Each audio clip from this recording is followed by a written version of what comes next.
last time, you all managed to get away, to flee, and also defeat, mind you, a ghoul ship that a very large ghoul vessel coming from what appeared to be the direction of the Isle of Ghouls in the northern part of the sea. After defeating what would be apparent leader of their crew and her pet,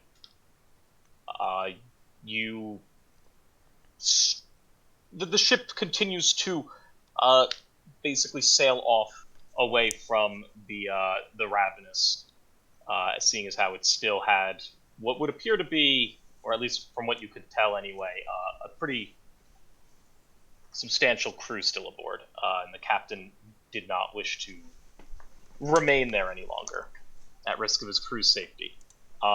When you escaped, after sailing for quite a bit of time to ensure a safe distance between you and the ship, found in the water some floating canisters, amongst other debris and various items that should not be there. Shadel, you recognized one of these to be, or one of the canisters rather, to be of Caerdran Overlord design, so Caerdran design. In fact, you recognize one of the canisters to have been the Defoliant. If I recall correctly, we ended basically right there. Correct me if I'm wrong, if anyone remembers, but I'm fairly certain we basically I wrote, escaped the Ravenous, we go a bit off course, the sailor notices floating metal drums in the water, Shadel notes that these are defoliant canisters, we see the Isle of Ghouls in the distance. Yes. So I guess for the record, you're currently facing, if you pull... Did I put the full map on here? It's still the boat. No, I did not put the full map on here.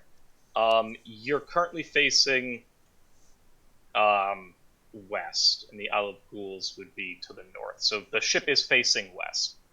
Your heading is west, anyway. And the Isle of Ghouls is to the north of you. You can, make it out on the horizon, but it's not so close as to be problematic of any kind. Do I see any immediate threats, or anything? Scanning the horizon, no, you don't see anything. It's actually pretty calm waters, all things considered. Between the Ravenous sailing out here, between the various monsters or sea life that's beneath the waves, and the isolated squalls, this seems to be an almost I don't want to say eerie or unnerving, but it's definitely, you would have expected to be choppier waves, and you don't see anything at a glance. If you want to scale up to the crow's nest and do a check from up there, then you can do that if you would like. No. I don't think my character's that paranoid. Just if anything's immediately apparent, which it's not. So we've just seen the defoliant can at this point, or yes, we found you see a floating defoliant can, basically drum like a canister. Is it punctured or is it still full? Well, from where it is floating, you haven't retrieved it yet, or no one's made an effort to retrieve it yet. It seems like it's not punctured. If it was punctured, you'd imagine there would be some type of discoloration of the water, and the water looks its normal color.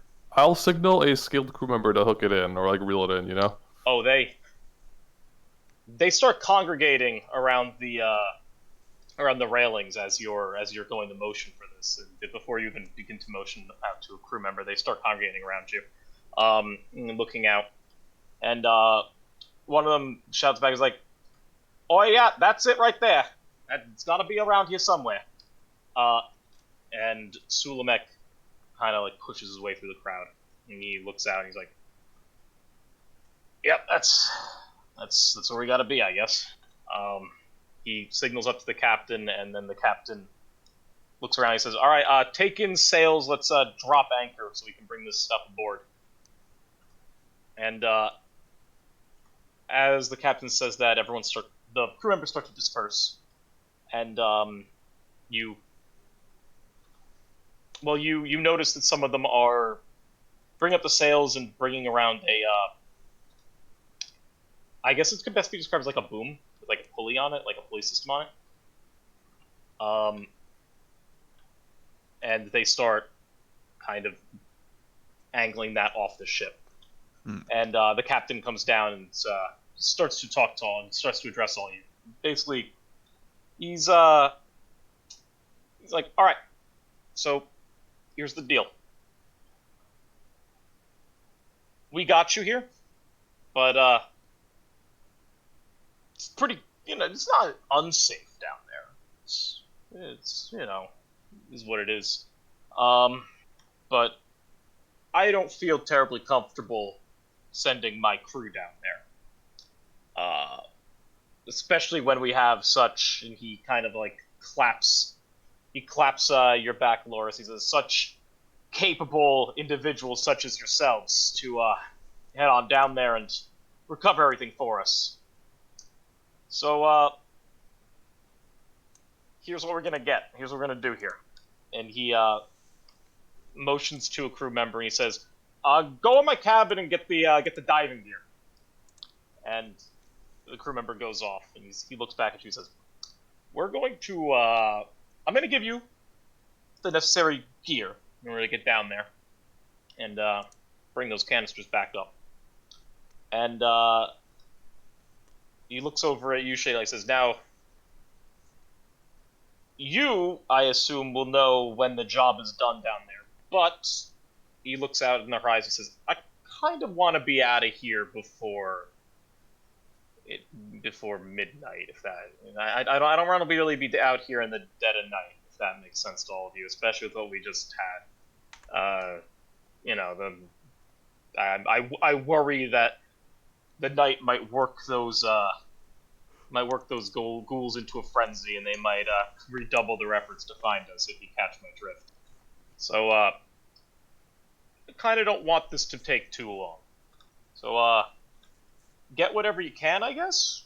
I don't really care if there's any canisters down there. Great, bring them up. But if this is the only one, as he points out to the floating one, we were only hired to bring back as many as we could get. So, why not just take this one? Then we're good. We can just head on out of here. What time is it right now? About? I turn to I turn to him and say, we were hired to recover the defoliant. They didn't just mean this one canister. We're looking for a wreck. And he looks down. He's like, well, I think you're gonna find your wreck down there. He looks over. You can tell basically by like the skyline and everything. It's not late in the evening. It's gonna be like it's like dusk. I'm basically like asking how many hours we have till midnight. Like that's what I'm trying to figure out. Probably got. Well, when I say midnight, I mean like when it's like dark out, not necessarily midnight. Oh, but, okay. He looks up. He's like probably about 3 hours or so, 4 hours. Okay, so not much time. 3 hours to get as much of the wreckage up as possible. Yep. Yeah, I'll look to Shadel because he's probably has expertise in like spelunking or like I don't know excavation. So he looks at me. He's like, it's not gonna be that bad. Trust me, we've handled wrecks like this before. Just as long as we can find it, we can handle it in that amount of time. So he looks out at you and he says, "All right, here's what's gonna happen. We've got these barrels over here." As he motions to a bunch of barrels that are just kind of hanging from the boom, and he says, "Those are all weighted, so they'll sink with you, and they've got networking between them. So there's a net between each of those barrels. So what's gonna happen is, when you go down, we're gonna sink the barrels with you, and you should be able to load some amount of the canisters in these barrels in netting, and then you can remove the weights. Just have the weights sink and should be able to bring him up. That makes sense to you guys? Makes sense. Yeah. All right. Don't worry about the weights. He kind of shuffles. He's like, long. They're just really big rocks, essentially. So don't worry about them. They're just gonna be secured in the netting, and it's gonna drift them down. So you can just roll them off, and we'll handle that later. Or we'll just tack that on to the operational cost of this here mission. And So- what happens if we find sharks and other creatures down there that don't really like us? Suleimek butts in and he says, "Well, I think you'll probably be able to handle it better than your friends, no?" Yeah. He looks at you like, "Well, I think you're going to be killing them then." Yeah. Okay. I mean, like, we're not here to preserve the environment unless any of you are looking to do so. But I'm gonna give him a look. I'm just gonna look directly at him. he looks at you. He's like, I don't mean to insult or anything, but we got a job to do here. So, you know, if something gets in the way, I'm sure you'll defend yourselves." And then the captain says, "Sulemek's right with that. So you know, just do what needs to be done. Get in, or get down there and get back up here as fast as you can, and we'll make way out of here." He starts to like turn around and head towards his cabin, and then he claps his hands, turns back around, and says, "Oh, one more thing. Suleimek, give him the old ether lungs. Like make sure they don't suffocate down there. They don't drown." Suleimek kind of looks at you like, "Yep, it's always the plan." Is that necessary? They look at you like, can you breathe underwater? Nope. I'll giggle, and I have the to cloak that lets my him. friends. Yeah, but I don't. I'll giggle and pull up my cloak and be like, "People around me can breathe under there, but if they get too far, they might be in some danger." Well, I guess Seems better like- safe than sorry in that case. Well, for all of you that want it, I guess technically it, you know, it'll also, I guess, technically protect you from, well, he takes just a piece of meat just on the deck from one of the cuttings of like one of the ghouls. He just kind of like throws it in the water as it starts to sizzle. Should also protect you from that little bit right there. Oh, I'll take one, please. Thank you. Yeah. So then he claps Suleimek in the back. He's like, "All right, do your thing. I'll go figure out what's taking so long with that diving gear." So Suleimek motions to he's like, "All right, gather around. Let me get this done." So he does like a bit of chanting, and then he kind of like raises his hands up as almost a ethereal looking like mist almost comes out from his hands, and it starts like draping over all of you. And as you inhale, as you breathe normally, this mist kind of comes into your lungs, and you all feel a very like a full lung. You just took the best breath of your life, like real deep. This was a big diaphragm breath here. For you, Sturdy Bark, it kind of like it feels refreshing to you. All right. And it almost feels as if all of you just you got full lungs. You're not feeling light of breath or anything. It's feeling pretty good. Someone looks at you like, "All right, here's the deal. This allows you to breathe under there, and it'll protect you from the elements a bit. Not too much. Still gonna be a little warm, but not that warm. So yeah, if this runs out and you're down there for too long, you're gonna start to well, kind of like motions to deck. You're gonna drown. So be cognizant of your own oxygen here. Be cognizant that you might if you're getting lightheaded or suddenly, it's not feeling too good. You're running out of oxygen, and that means it's wearing off. But I should take a guess. It should last you about 3 hours, 4 hours. So any longer than that, you might be in for some trouble, and I would stick close to your buddy there. Outside of that, it's about all I got for you. I'll be manning the recovery operations up top. Right when he finishes, the captain comes striding on over, and he just kind of drops a bunch of boots and belts in front of you. And he's like, "All right, there's your diving gear." Boots and belts? Yep. He's like, "Go ahead, put them on." Well, no time like the present. What will this do for us? It's like, "Oh, well, we don't Make have us sink. I we would don't have like imagine. suits or anything. This is your diving gear. This is gonna sink you." Oh, all right. And if you go to pick one of these up, he hefts it up. He's like, "You can get a good workout lifting some of these, Oh, I can I'm handle not. it. Sorry, go ahead. I was just saying I can handle it. You go on. I'm not gonna pick up anything from the deck. I'm just gonna step off the edge of the boat. You do this while this is all going on? Yeah, well, I'm gonna look at the diving thing, see that there's nothing in my size, and I'm made of metal. I'm gonna step off the boat. As a scene going, question, Frankie, what is underwater combat like in this game? Does it just do whatever the hell you want? Oh, well, we'll get to that. Well, character-wise, would I think, let me ditch my bow and arrows so they don't get ruined because they're worthless underwater? Sure. No. Okay, If I so recall. how this works is normal firearms do not work underwater. Okay. Bows and crossbows do.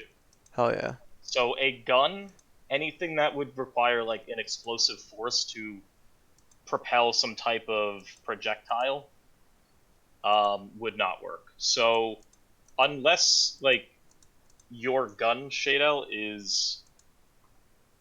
uses some type of unconventional means of firing, it would not work. Crossbows, bows do. I mean, it doesn't shoot a bullet, it shoots like a stream of ether. Okay. how would that work? Let me look one thing up right here. Yeah, just control F for underwater and water, and there's no rules about underwater combat in the main book. It's not in that book. In the core book, at least. It's not in the core book, no. Hold on, give me a second. Jump through 89 instances of the word water. Oh, it wasn't the index. Somewhere L is unhappy. Alright, here are the full combat restrictions. If you are fighting on sand, which the wreck is on sand, it is counted as difficult terrain. So soft sand is difficult terrain. What does that mean? It would require a full turn with no action, I believe, to move To switch move zones, between gotcha. zones. So you wouldn't be able to move to a zone and then fight. It would be a full action to just get there. Your swim speed is not slowed, however. So if you're choosing to walk on the sand, with the weighted boots, it'd be slowed down. But if you choose to remove the boots once you're down there, or the belts once you're down there, you would be able to swim and not be slowed down. Weapons that have the crushing or slashing trait cause the character's melee attribute to go down one step on the ladder, as they are harder to wield underwater. Normal firearms do not work underwater, no matter what. Bows and crossbows do work normally. It is up to the GM's discretion if a character's weapon functions properly. So, it is up to my discretion. Your Up to weapon you. fires an ether stream. Right?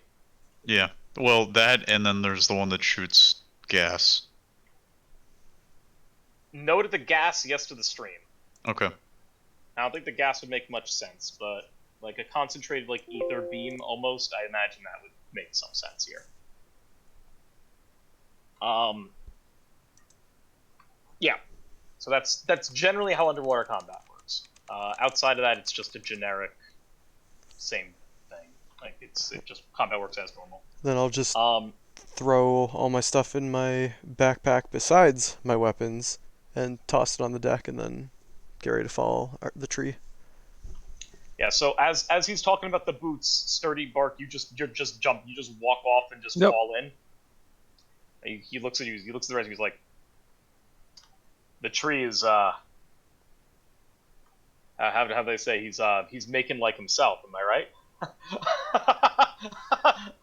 He looks at the rest of the crew, and they all start laughing. He's like, yeah, he's leaving. Tree leaves. Okay. All right. Grab these belts. Grab them all. Whatever you need. He looks at Bagoosh. Kind of says, I don't know if you need any of these, buddy, but I think a belt or two, because he holds up the shoes. I don't think these are gonna be your size. Might work for you. And then he looks over at you, Shadel, and he's like, call it a hunch. I think that armor's gonna be enough for you, but yeah, I think I'm gonna sink without it. If you want to take a boot, by all means. Actually, how am I gonna get back up? And he looks at you. He's like, we're gonna send the barrels down. We're gonna hope. Okay, I'll hitch a ride. He looks at the rest of you. He's like, presumably the rest of you should be able to get up here. I mean, I assume most of you can swim, so just come up slow. You know how the basic diving works, right? Yeah. All right. All right. Well, off you go. Go on. We'll send the barrels down as you. Actually, you know what? Send the barrels down now so they don't clunk them on the way down. Sturdy bark. Yep. You're just sinking, right? Like you're just like made of metal. Yeah. Okay. Yep. You notice as you're just sinking that these barrels are coming down. They're not like near you, but good idea. But they're sinking. So you could tell the operation's underway. And Captain says, "All right, well, follow the barrels down, and there should be enough slack on that rope where you can kind of drag them along with you to wherever the wreck might be. Odds are it's probably not going to be directly under us, but you know. And I'll send a little dinghy out to get that canister. So, all right. Looks at it. Looks up at the sky. He's like, 4 hours? 3 hours? 3 hours. 3 hours. Let's make it 3 hours, and let's get out of here. And how long are these lungs lasting? Suleiman like about 3 hours. About 3 Okay. 4 hours. Yeah. Right. Should be good. I say, sounds good. Fucking Geronimo when I jump off the ship. All right, 1 down, 2 down. I'm Who's gonna next? finish putting the belt and boots on. I'm gonna tuck my crowbar into the belt, and then kind of give a salute and hop over. All right, that's 3. Looks over. I'll finish passing my belt and hop in. 4, and what about you, big guy? You feeling up for this? You can swim, right? Magoosh. I just like just flop face down in the water. Belly flop. He probably he probably float with it. Yeah, big belly. When you flop down, bit of that ocean mist, that ocean spray comes up on deck, and It's probably more than a bit. the last thing you hear before your hearing gets obstructed by the water enveloping you is a guy just screaming, "My eyes!" as you just sink down.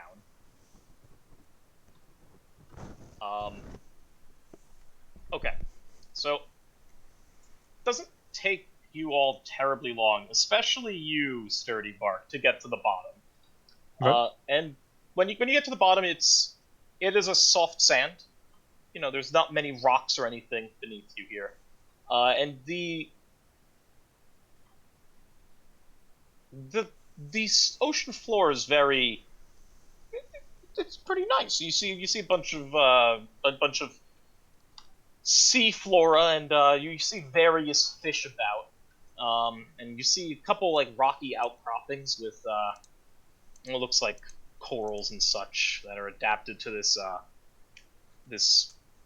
water, just kind of growing, and nice little ecosystem and the like. But you don't see a ship readily. You know, you don't see a wreck or anything that's standing out too much here. And this goes for the rest of you as you're sinking down. If you're looking right below you, you're not. There's nothing really below the ship. Just some various vegetation and such that's at the seafloor. And you all end up making it to the bottom, and you see the barrels attached to the ropes and or attached to the pulley system are also down here. And if any of you give them a nice tug, you can tell it's pretty. They're weighted in such a way where they're not dragging across the seafloor, so you can kind of give them a good yank and pull them with you.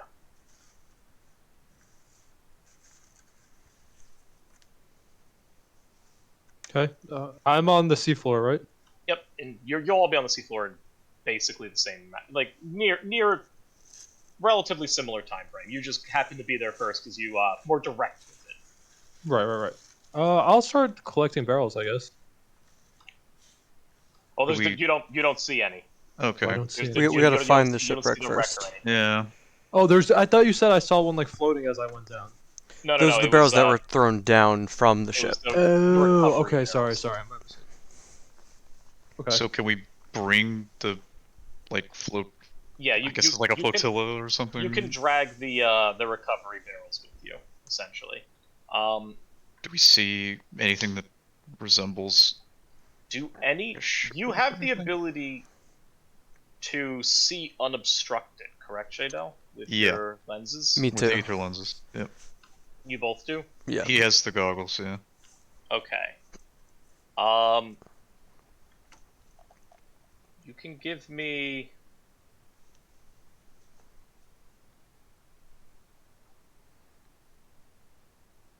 You can give me a 4-3 awareness.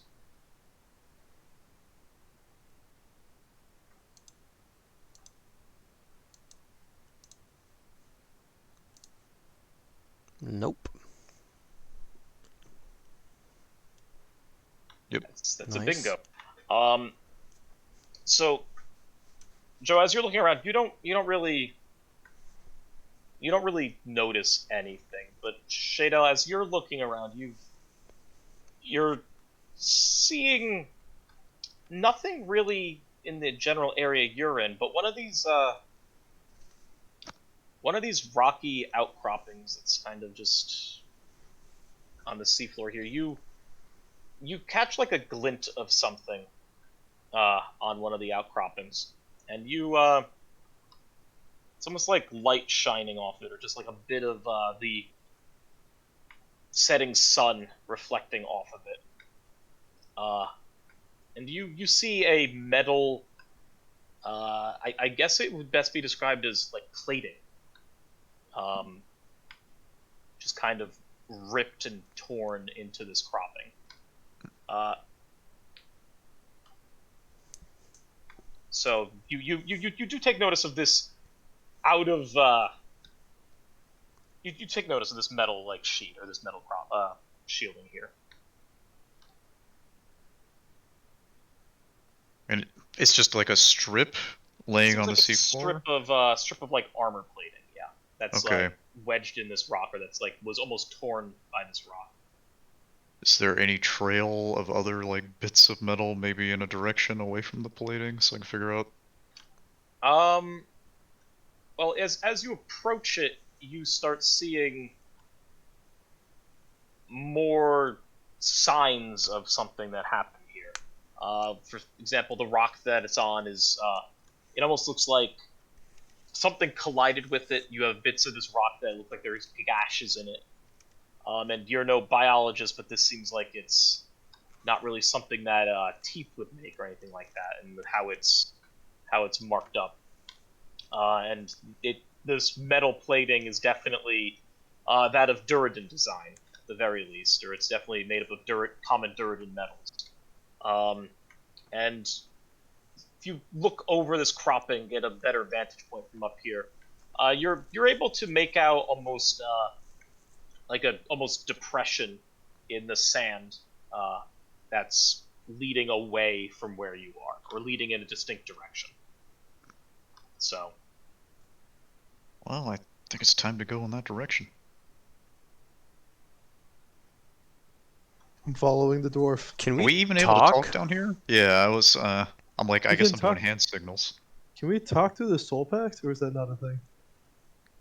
I don't think so. What does Tommy's thing do? I mean, he would be Everyone able to around me talk. can breathe on land, as if it's water, or water if it's land, depending on what you're normally capable of breathing. If we were near him, we could talk, but like, I just walked away from him. I imagine. Ether Sea So. Lungs does not allow you to talk underwater. Okay, so I'm just kind of waving people over, I guess. I will follow. Yep, same. Yeah, I'll follow same. I'm just scared of sea creature attacks, Frank. So I'm on the lookout. You're on the lookout? Okay. I will keep that in mind. I will keep that in mind. This is actually good to know. Bagoosh, you see a school of fish that kind of like that swim in front of your face, and then they start swimming off in the direction that the rest of the group is going in. Okay, now like in front of my face, like I can reach them, or like in front of my face, like ahead of me. Like ahead of you, like they kind of like I'm swim moving down. towards the fish. I'm They gonna like swim down in front of you, and they kind of like look at you real fast, and they swim away. seeing Bagoosh being distracted. The moment I see them start some way, I'm just gonna try to shoot one. This they man swim needs a towards snack. you? What'd you say, Ali? Weren't they swimming towards the rest of the group? They are. Yeah, they're swimming towards the rest of you guys. So, Oh, even this is better. an easy shot. He's gonna skewer them and then use it as a lure. Yeah, I'm gonna go for a double hit. Yeah, it's an easy shot. Give me like a 4-1. Joe's gonna fucking miss and hit me. Here it comes. And he's gonna fly Right- into a rage, and Right we're in all the gonna gut die here. plate. Yeah, so 3 successes. So Yeah, you skewer a couple of them. You said you fired 2 Um, shots. You said. I was trying to hit 2 with 1 arrow, Oh yeah, you kebab them. and I'm just gonna point to the and fish and then point to Bagoosh and kind of give him the 2-finger salute. Goosh, these fish are slowly sinking. I would wipe a tear from my eye, but everything is moisture here, so I'm just gonna grab the skewer and keep walking as I eat. What I assume you're also dragging the barrels, Bagoosh? Some number of them I think Sturdy Bark was dragging. Yeah, I will. I will do the beast of burden. Okay. You. Here's a good question. I'm gonna assume that only Shadel would have this, unless one of you unless Sturdy Bark, you have some type of like supernatural ability to know this. Do you have any form of timekeeping on you? I mean, you could say he's one with nature and therefore has a good sense. I do not. I do not. Can I we have an innate sense of always knowing when I to don't do can we either. see the sun and or moon from down here? You can see the sun, like the it's like dusk, right? So you can tell Yeah. the sun is still out. I you imagine would- I have like a compass and a clock on me. Yeah, Somewhere. I figure you would, considering how you're basically you're basically a diver, right? Except Yeah. you're a space, you're an astronaut basically. Yeah. So to some extent, I imagine you have some level of compass or timekeeping device. I don't know if it explicitly calls it out, but I figure working off of that. But yeah, you can also take notice of the sun as it's slowly setting. You walk in this general direction for what seems like about 15-ish minutes of just walking on the ocean floor. Loris, you take notice of a bright orange creature as you're walking. It almost looks like it's a long fish.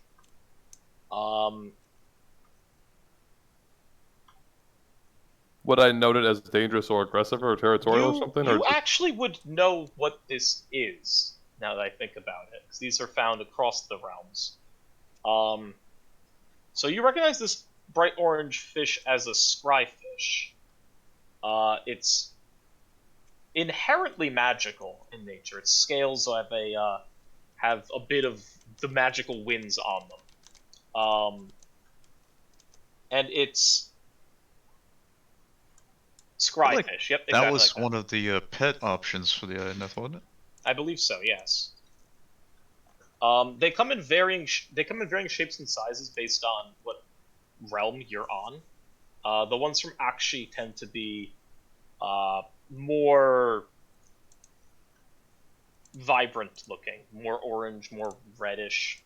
But I know them as naturally occurring in nature, or they're used strictly for scrying. No, they're naturally occurring. Oh, okay. The scry component is got a more like its scales are used in magical components. Gotcha. Okay, I thought it was like a familiar spine. Okay, I got it.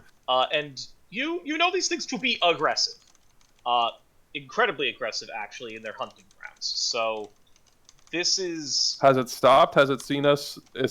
From what you've seen, it's not so much circling you; it's keeping a healthy distance, but it acknowledges your group being here. So All right, I'm gonna yell that. Well, I don't know if I can with my aethers. I don't know how my cloak works at all, but I mean, you should be able to talk. I don't know if we could hear you. Maybe I could hear you because I have really good hearing, but I don't know. You can definitely make a ruckus in order, like make noise, and I imagine, are you all just so in on this walk that you're not going to be paying attention to your surroundings? Because I imagine even if he's making a loud enough noise, some of you would be able to at least take notice of something. Yeah, I think I'm alert. Based on the fact that we're like right next to undead land, and I don't know if they can swim, I'm very much alert. Okay, that sounds nice. So yeah, if you make a ruckus and everyone looks or turns around and sees you, yeah, you can point it out, and it's not hard to see. It is a bright orangish red fish. So you are able to tell that you are being stalked effectively. yeah. And after about 15 minutes of walking this direction, do I have an image of it? Yeah. Yeah. You're putting it in Discord. You come across Roleplay? this. Oops. It's in the channel. It. Oh, nice. You come across this vessel. Jail, you immediately recognize this craftsmanship, and indeed a majority of you do. Actually, I wouldn't imagine any of you would be unaware of a vessel like this, seeing as how they tend to make up a large portion of the sky trading. So, or sky traders. So, you recognize it to be a Caerdran vessel. This is more than likely, seeing as how they're not often found at the bottom of the sea. This is more than likely the vessel you're looking for here. Pretty intact. For the most part. As you get closer, you are able to make out on its hull the runic markings that, thankfully, you have a Durd in your party. Shale, you were able to make out as the Burz Mulnkurmaron, which is in fact, to your knowledge anyway, the ship that was supposed to be carrying the defoliant to Anvilgard. So you do indeed have your vessel. As you can see from the picture, you do have a opening into the vessel here. There's a large gash in the side of the ship. But amongst these gashes, you also see, or amongst this gash, you see something on the more macabre side. You see a stream of fish swimming into this vessel, and as you get closer, you're able to make out what looks like an armored arm, kind of dangling out from this gash in the ship, and it's almost as if it's stuck. It's not really. It's almost floating upwards, but it's stuck on this gash.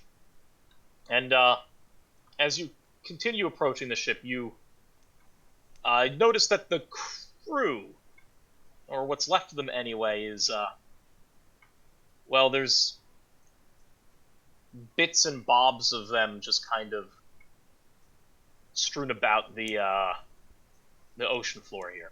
So you might as you're walking in, you may pass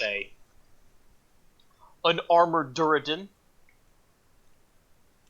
with well, fish pecking at the open gashes in the armor, or you might find various gruesome other effects of the long since dead crew having succumbed to, well, their crash and then to the elements around them.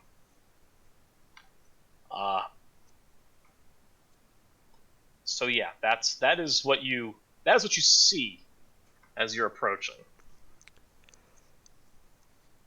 Based on the like impact or the hole in the hull, does it look like it was a creature that did it? Does it look like it was a weapon that did it?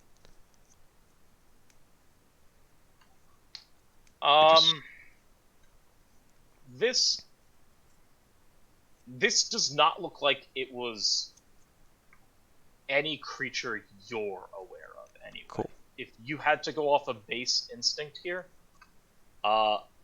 judging from what you know of Caradron vessels, this thing was Soren, and you being a native here, you don't know of any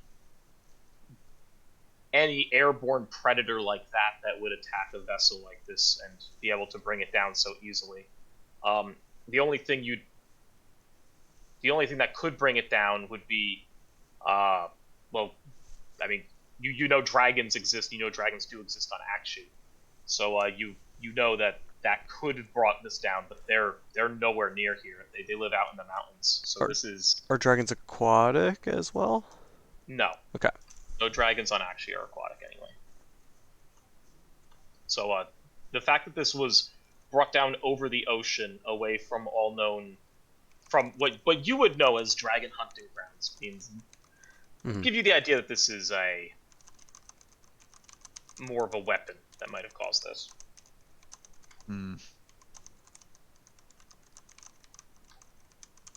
Are we all there, sorry, or is it just a handful of people right now?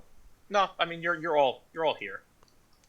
I'm gonna shoo the scavenger fish away to like just quickly look at the bodies to see if there's any like reanimation magic that's gonna fuck us over in a few seconds, or like are they straight skeleton corpses? You know? Oh, sure, I like that. You don't sense anything on them. Okay. Just like you using like your witch eye. Is that that too? Yeah. Like seeing if they move or like. Yeah, I don't know. These are dead bodies. These are like waterlogged dead bodies. You don't sense any death magic of any kind on them. Okay, that's all I wanted to check. It's fine. So as you all get close to the ship and you all reconvene,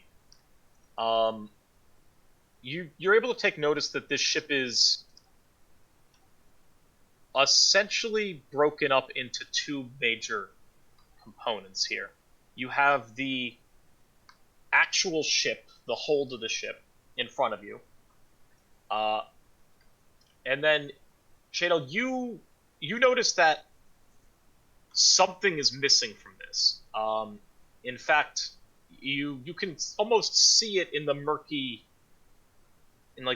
background of behind the vessel. You notice the dirigible globe, the what causes it to float, or what enables it to fly, is been lost, and is you can almost make out this large spherical object well behind it. Gotcha. But besides that, the ship is mostly intact. Aside from this gash, anyway. And I presume the flotation device is deflated, right?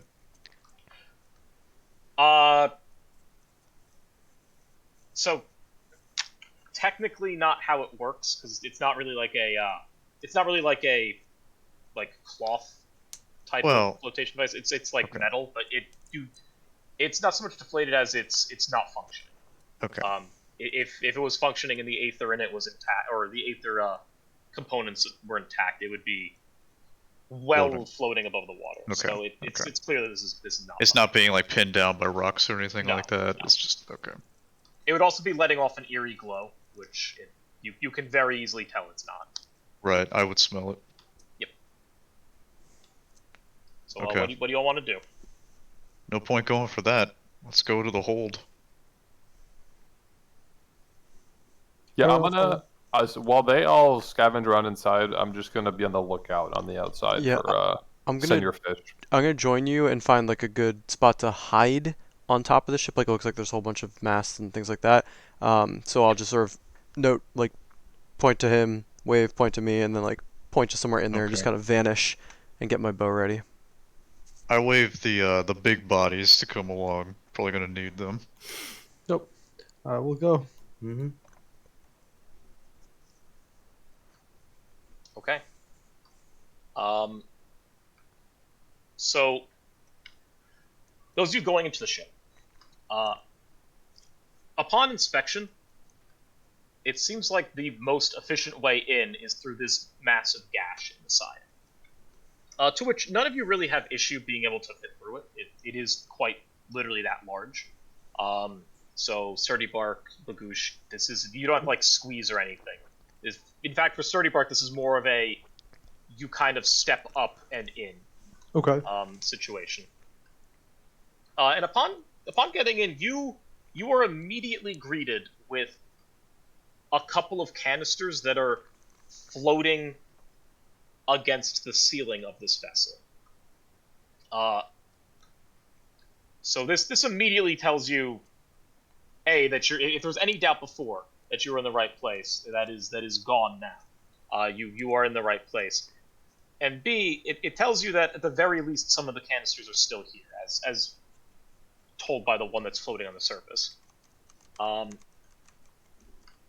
So this is as easy as that with regards to these. You do take notice though that, or at least Shadel, you knowing the layout of the ship, you do take notice that the hold door is still closed and secured.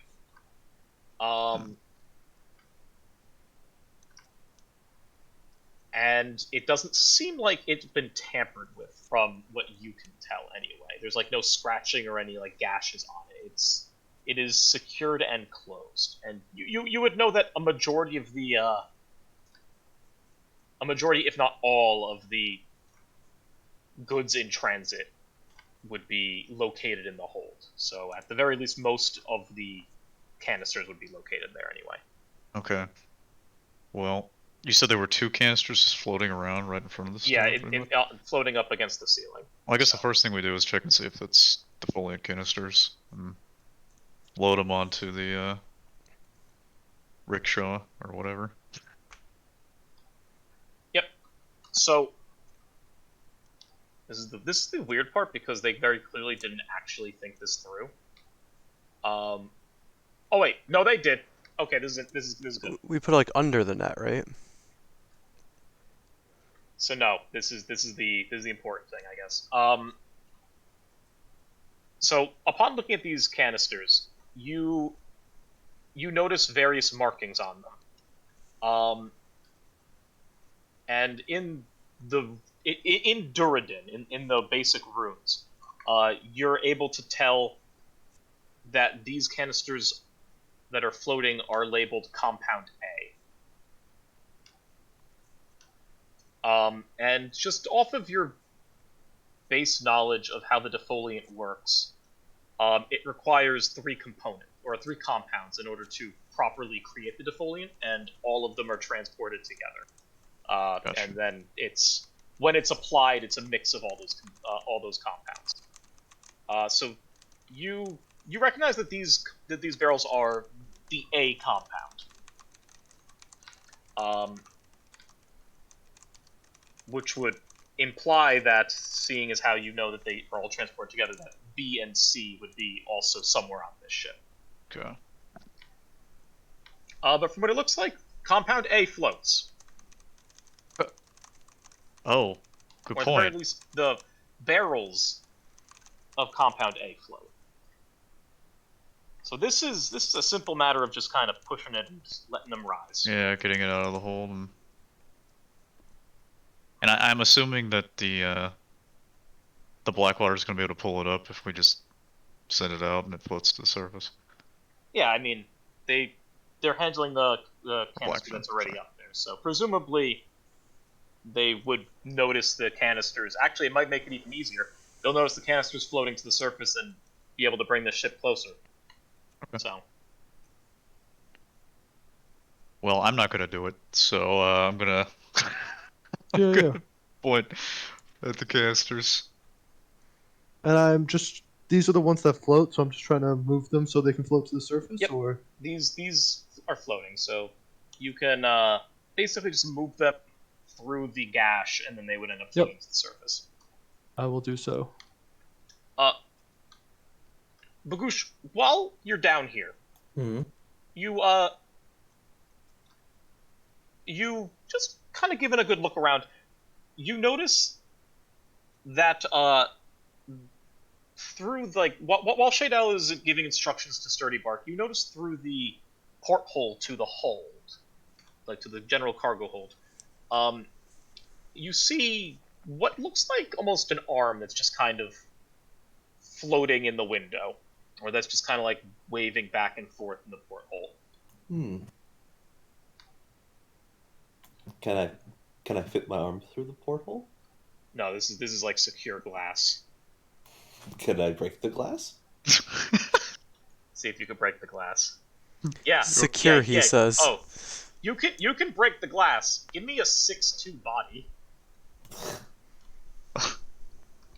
Fucking bird up. He's the man for the job. Still a hard one.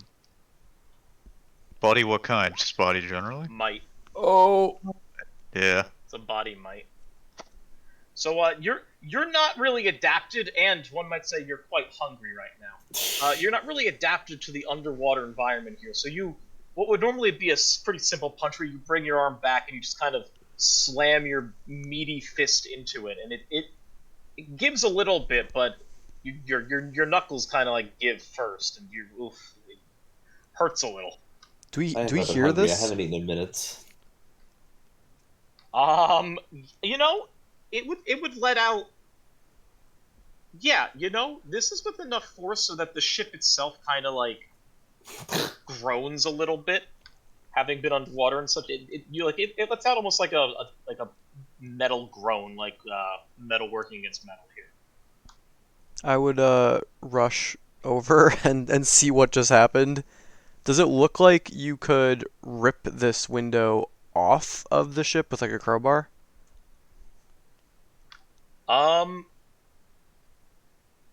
It's bolted in, so like it's like So that'd be harder than breaking the glass. So, yes, it would. Okay. I would. You might have an easier time actually just removing the door. Is this? It's going into a room inside the ship? Into the cargo hold, yeah. Okay. Okay. So when you turn around and see this Shadel, you notice what Bagush is doing, and you realize now, oh, he's got the right idea. The rest of it's got to be in the cargo hold. But what takes you almost by surprise here is, against the door, you see in Duradin runes, a series of I guess it's technically a series of metal plates that are kind of bound against the side of the door, and you notice that it says manual written on them in Dwarven runes. Some sort of mechanism? It's like a manual, like a manual override, or manual that you read? No, he means like a book. Oh, okay. It's a Duradin book, so this is like metal plating. Oh, okay. I was like, how is it staying that way underwater? And upon closer inspection, you note that the manual references exactly how to, like, the necessary components, what you need, like the necessary ratios in order to properly combine the defoliant components together. And essentially, you look at this, and this is like the trade secrets right here. This is the breakdown of what goes in the defoliants, how you make it, basically all the chemistry and the science behind making it. These are the trade secrets. So this is if someone was looking at foul play here in order to try and get their hands on this, and They would have taken this. they would have taken this, or they would have attempted to try and find this. So this to you extremely important. Yeah, I mean, I'm knowledgeable in that kind of crap anyway, right? So I guess the question is, can I just put this in the hold of my pack? Is it small enough to fit in that? Yeah, it's think of like metal sheets on a spiral bound, except the spiral is bound to the side of the ship here, or bound right next to the hold. So you Bagoosh Sturdy Bark would be able to essentially like rip the sheets off of it, or warp the metal off of it, and you could just end up taking the metal sheets with you. But Okay. this is definitely something that would be of interest to you. Is this outside of that room that he just punched the window in, or is it? Yes, it's Okay. like right next to the door. Okay, then yeah, I mean, I want to try to take this. So yeah, that in of itself is not hard to take off the wall, or to unfasten from the wall here. With your tools and everything, you're able to get that open, or get those off the wall pretty easily. Turning to the door, though, you can see what looks like the same thing that Bagoosh was noticing. This like floating arm through the porthole, and you can see the various canisters that the remaining canisters for the defoliant behind or through this porthole as well when you get closer to it. So the only thing between you and the rest of these canisters would be this door. I'm gonna, having seen Bagoosh just try to punch a wall, I'm gonna hand in my crossbow and then go, or not crossbow, crowbar, and then go back into hiding. Yeah, I'm gonna go look at the door. Sure. So, looking at the door, you're familiar with the mechanics of it. You think you can break the lock on it, or at least give me the lock enough in order to get it open. Or you could go the Bagoosh method, and you can just try and get this thing off its hinges. Either or, at this point. Seems easier to try to get the door open, like just finagle my way through the locks or whatever. All right. If you are going to try and mess with the locks, I'm gonna need might not be easier. We'll see. A DN 5/4 mind crafting. Okay.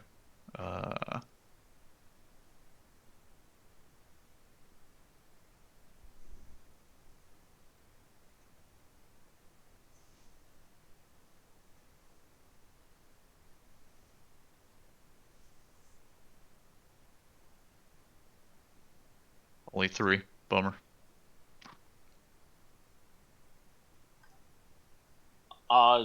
Does anyone else want to try You handed a crowbar off?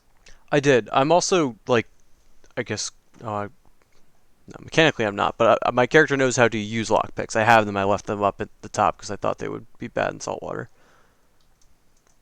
It's more like mechanisms than like locks. There's like Gotcha. certain locks to mechanisms. I guess would the crowbar help me with this thing?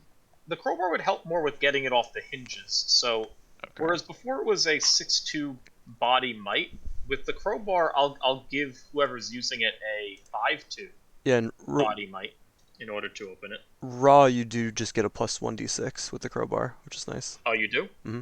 Oh, well, there you go. So if someone wants to give it a shot with the crowbar, being Bagoosh or Loris Sturdy Bark. I'm still outside. I'm not coming in. I'm on the lookout Let's for. give Sturdy Bark a try. It's is it body? Then Bagoosh It's the should do body it. might. Oh, body might. Yeah, I can give it a go. This will not have the weapon. Like the Never mind. That's a stupid question. Yeah, What's the might check? is a stat. It's a body might, and you'll do a bonus roll. He's 'Cause asking you're for the using a DM, crowbar. like he's got to hit 5 or 4. Yeah, or what's 3. 6-2. Sorry, it's 6-2. So 6. Or it's wait. Did you say with the crowbar it's 5? Yeah, I'll give it to you on a 5 too. Okay, never mind. It's fine.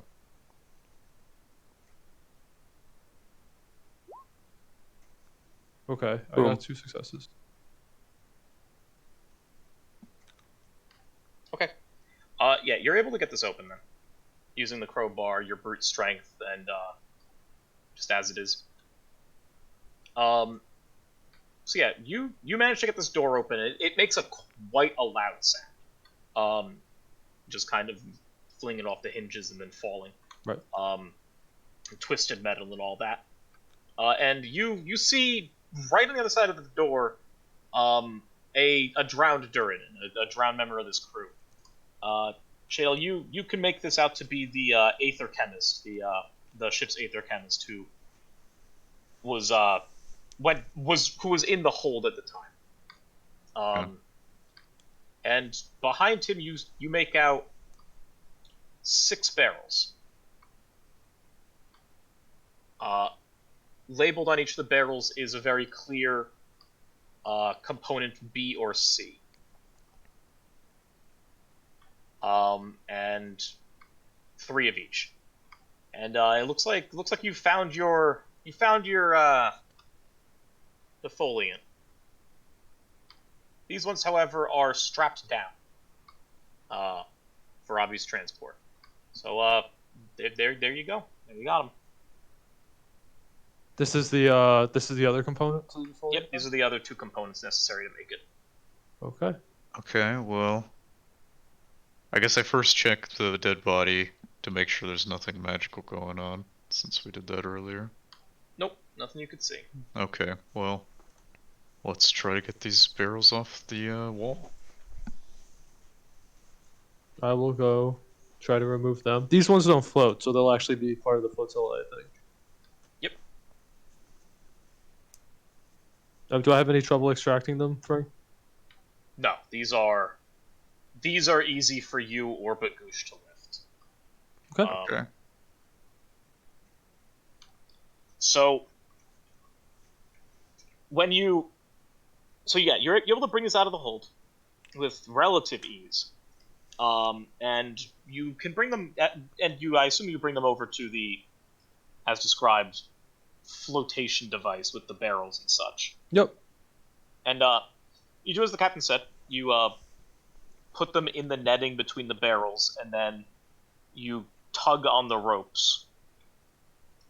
And shortly after you tug on the rope, you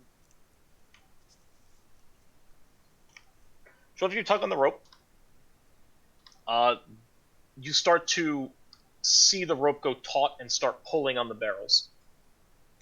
I'm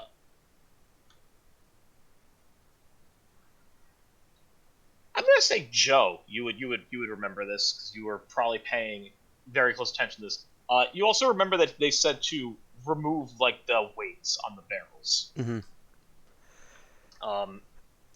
I'm gonna start pointing at I'll come out there, see that they're done. Start pointing at the weights, and then I'm gonna give them like a 1-second sign and go try to. We'll make sure that they start undoing the weights, and then I want to go give this place a once over, see if there's anything valuable left behind.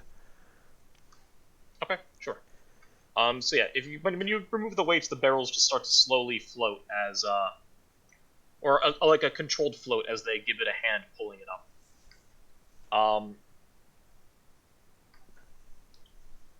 This process takes a bit.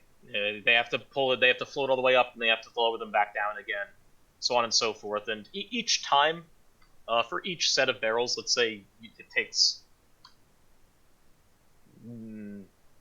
For each barrel, this is about, let's say, a 10-minute ordeal, just waiting to get them off, back on, and down again.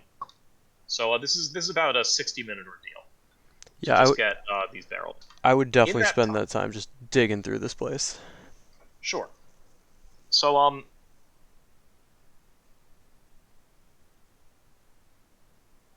on 1 second. I gotta look through this note here.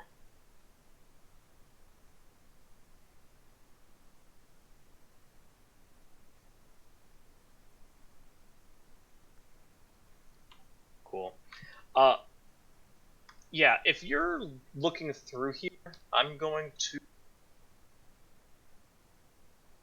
let me pull this up.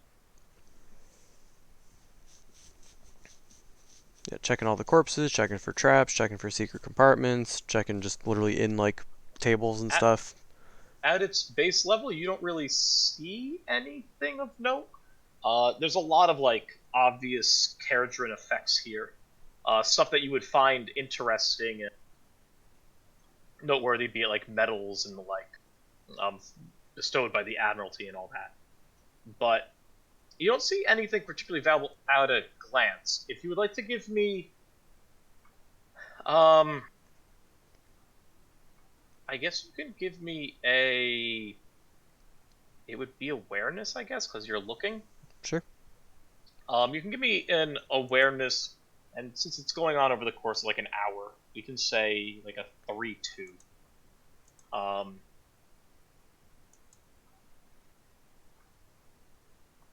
See if you find anything of greater note. Hey, there you go. Barely got it. You, amongst all the effects here, you are able to find something that seems very off. Let me pull up a picture.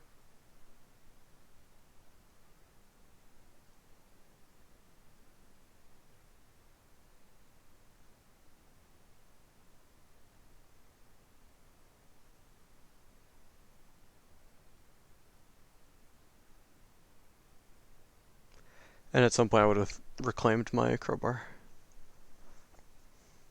Yeah. Be careful, otherwise I'll just add it to my branches. Oh, darn it. They don't have a good picture. Okay. I'll just describe it then. You see a very... right when you're about to call it quits here and rummaging through all this, the light shines down, and you are able to catch something with your eye here. Like a small little glint underneath some of the sand here. And you are able to make out this small brooch, almost. And as you pick it up, you take notice to this almost gold or brass, you can't quite make it out, like squid-looking metal brooch. It's like it's got like tentacles that are like wrapped down and then wrapped around it, and you can see how it clasps to a cloak, and it looks very out of place here. I'm gonna continue trying to find a better picture of this, but Frankie, I'm imagining the mask that one like pirate wears, like that kind of squid symbol.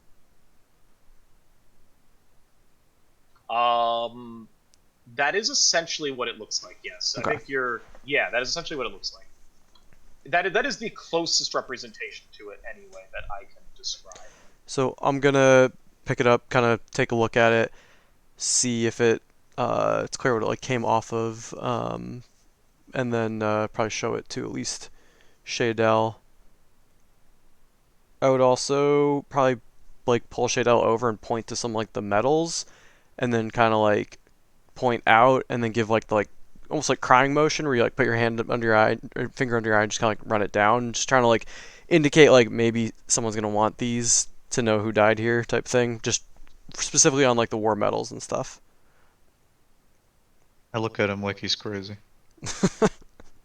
Just Or I look at her, sorry. just Like shrug. she's crazy.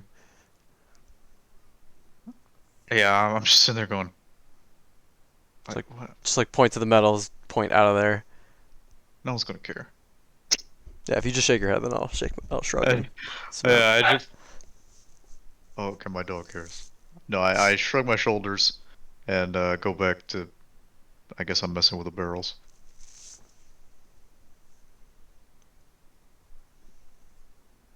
Okay.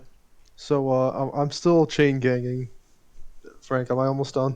Yeah. So after about, like I said, about an hour or so,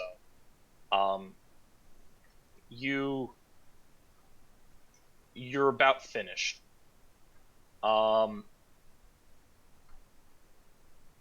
And just did. Okay. Yeah, you're about finished. And you put the last barrel in, and you tug on the rope, and it starts rising to the surface.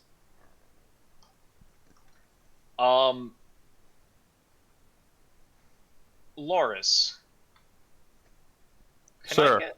Can I get an awareness from you? I need a 4-2. I only have 1 dice. Rip. Okay. So you won't. We put the You wrong don't guy on see it watch. first. Hold on. No. This is it's. You'll see what I mean. You feel something, like a change in the water current here. And as you feel this, you immediately go on guard. You don't see anything at first.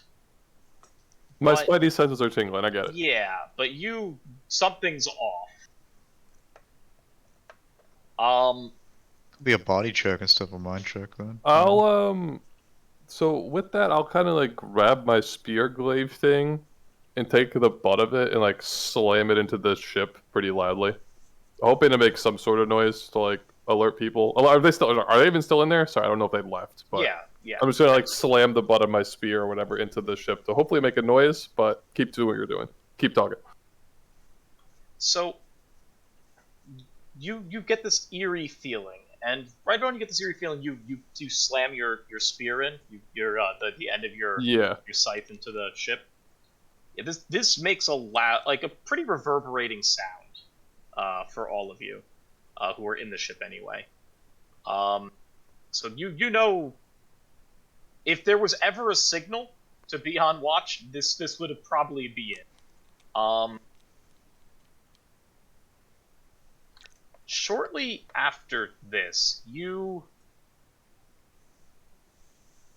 start to see it come into view here.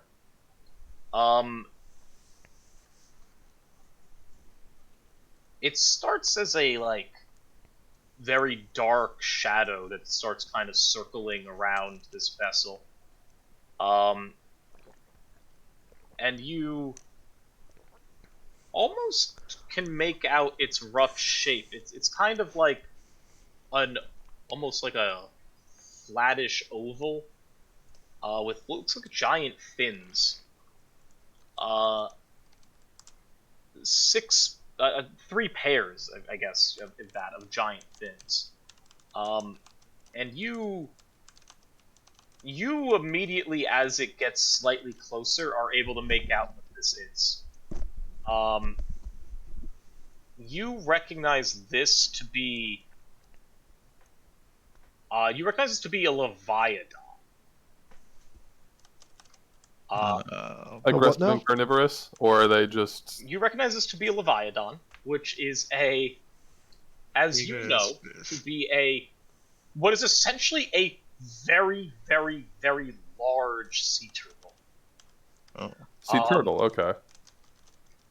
They sadly do not have a good picture of one in the book. So I will give you a picture of a bunch of Ideneth riding one. Yeah, I see that. I just Google. It looks cool. Oh shit. Big. It's like a Yeah. demon turtle, okay. Big boy. That is one hell of a maw. Scary teeth, yeah. Truly an immense beast. You know them to be. This is a favorite of Ideneth. Like you're pretty familiar with these, and they normally are very almost docile. They don't really seek out a fight, and while they are omnivorous, they tend not to actively hunt things. They're much more passive feeders. If something comes in, comes close to it and they're hungry, they'll take a bite. But this is, you can tell this thing is circling.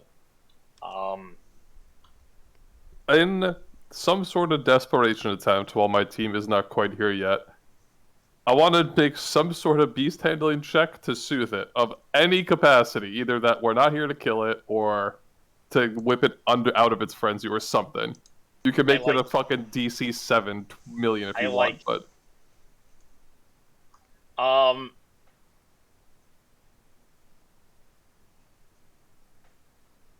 yeah. So let's make this. There's a beast handling skill. yeah, Yeah, I have yeah. training in it, dude. Oh, yeah, I'm good to go. He's trained in this. Like, if there was ever a time. Let's make this a.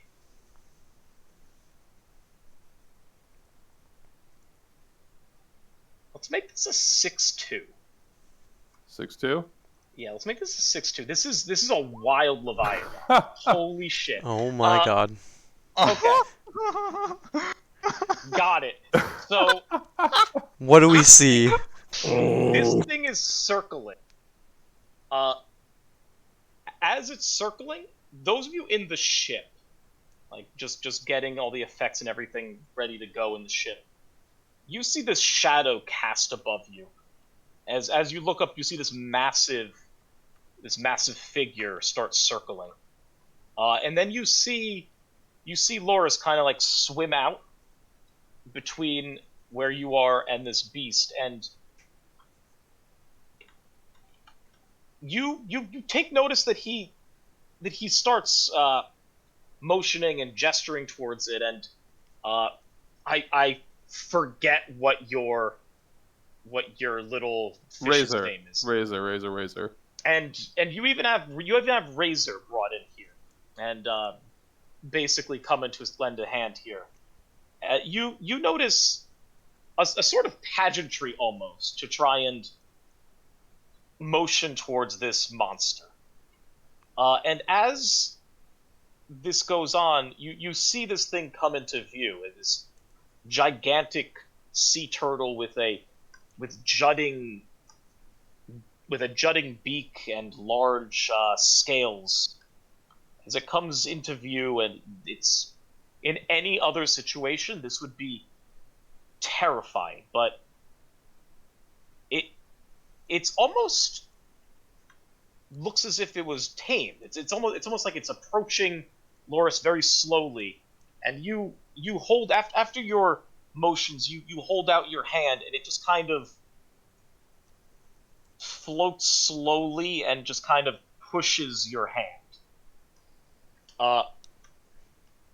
And when it makes contact with you, it pushes you a little, and then it kind of backs up and starts swimming away, just as quickly as it came. Okay. Absolute mad lad. I will breathe a sigh of relief and go back to my post. Yeah. So, right about when this Leviathan has approached you,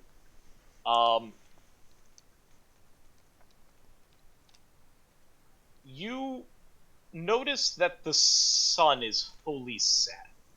Like if you look up now, after having loaded all the barrels and taken care of all the business down here, you have noticed now that the sun is no longer present in the sky.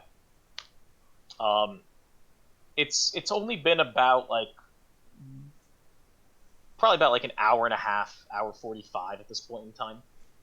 So you're coming up on that 2 hour mark. But you do have some more time left with the Aether Sea lung. But your job down here seems like it's pretty done. Outside of stripping the ship of anything else that you might need, or that might want,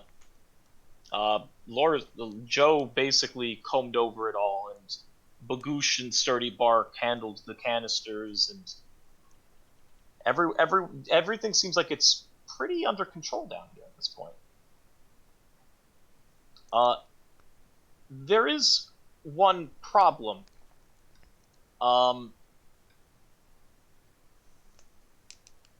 The barrels weren't lowered. You remember the captain saying that he would lower the barrels and that would assist sturdy bark and getting back up out of the water. Right. But the barrels aren't here. Do we see the ship? It's kind of hard for you to see anything. Even with my goggles and night vision? You got goggles and night vision. I have goggles that let me see through obscured, and I have a feature that gives me night vision. How far can you see? I don't know. You can see well in the dark. You do not suffer disadvantage on tests relating to sight in the low light or darkness. But I mean, it is ocean, like there's physical stuff there. So, but also my Watchman's goggles say see through obscured. So I don't know how those combo. Favorably. Give me an awareness like 6-1. And I'm also checking, are there other ships? Because I think that's my general concern. Whoops, I hit the wrong button. Awareness 6, submit. No. Looking tragic. You can't really. It seems like there's various shadows floating in the water above you. I'm going to start waving to everyone and then like point to each individual shadow. So you all see these.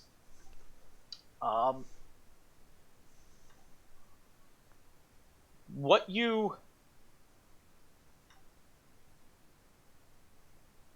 notice is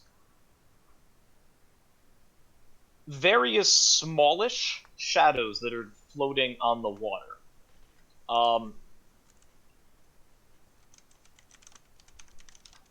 And then you see something almost eerie and very out of the norm. As you're looking up, you see something start floating down. And you see this come into view very slowly, and you're able to make it out quite easily. You see this pulley with a rope attached, just kind of floating down. And down and down as it comes to rest on the ocean floor. I'm gonna toss the belt and boots over towards wherever we would potentially bring them back up and start carefully, safely moving up. Same. Are you using the rope? Oh, I thought it was like a pulley, like someone just like yeeted it off the ship. I thought the rope would be with the pulley. Yeah, so the pulley is dragging the rope down, right? Oh, so I understand. I thought. Okay, my bad. I didn't get that. So you're able to figure out that this is the pulley system that the barrels was attached to. Never mind. Okay. And this is the rope that was essentially that was attached to that pulley, and the pulley just dragged it down. Yeah, then I'll just hold on to the rope. And you're gonna like climb up using it? Sure. Yeah, I'll keep the diving stuff on then, in case they want it, or in case we need it again. Who else is climbing this rope, if anyone? Or are you all gonna wait for something else? I'll climb. I have nothing better to do. I'm not handling anything like the barrels, like our strong lads. We've already loaded the barrels, or we're still working on it? The barrel's already made to the surface. You're all done. Okay, then I don't really have a way to get to the surface, so I guess I'm hitching a ride. Yeah, I mean you can use the rope and kind of like pull yourself up. Okay, then yeah, I'll use the rope.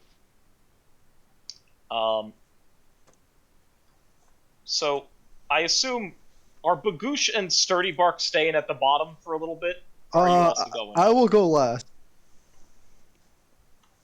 All right. I engage float. Well, yeah, I mean, I guess you can just remove your. Yeah, you're pretty buoyant. So he just holds his breath. I picture his belly expanding, like, or just just kind of begin to float on. Just as long as I don't go too fast.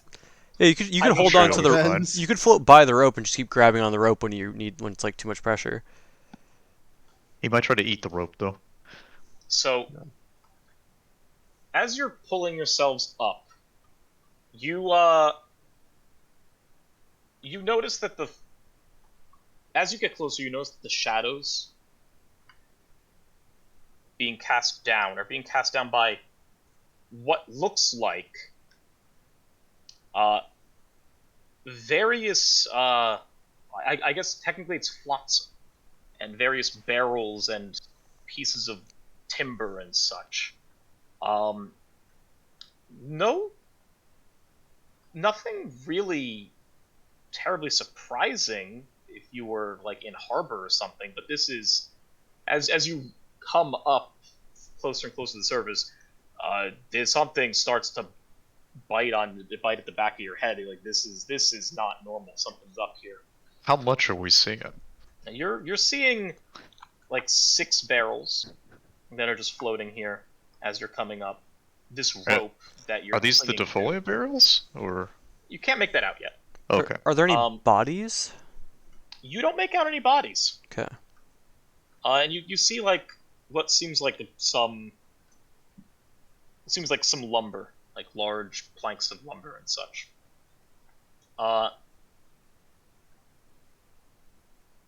As Joe, you were the first one to come up, right? Mm-hmm.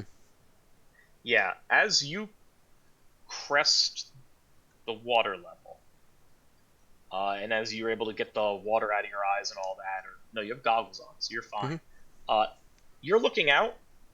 It's dark, not too dark for you, and you don't see the Blackfin anywhere. Oh. Are we at a different ship? You don't see any ship. Oh god. You just see this debris, these the barrels that you used to get the canisters up to the surface, just floating here. You don't see any canisters in the barrels or in the netting of the barrels anyway.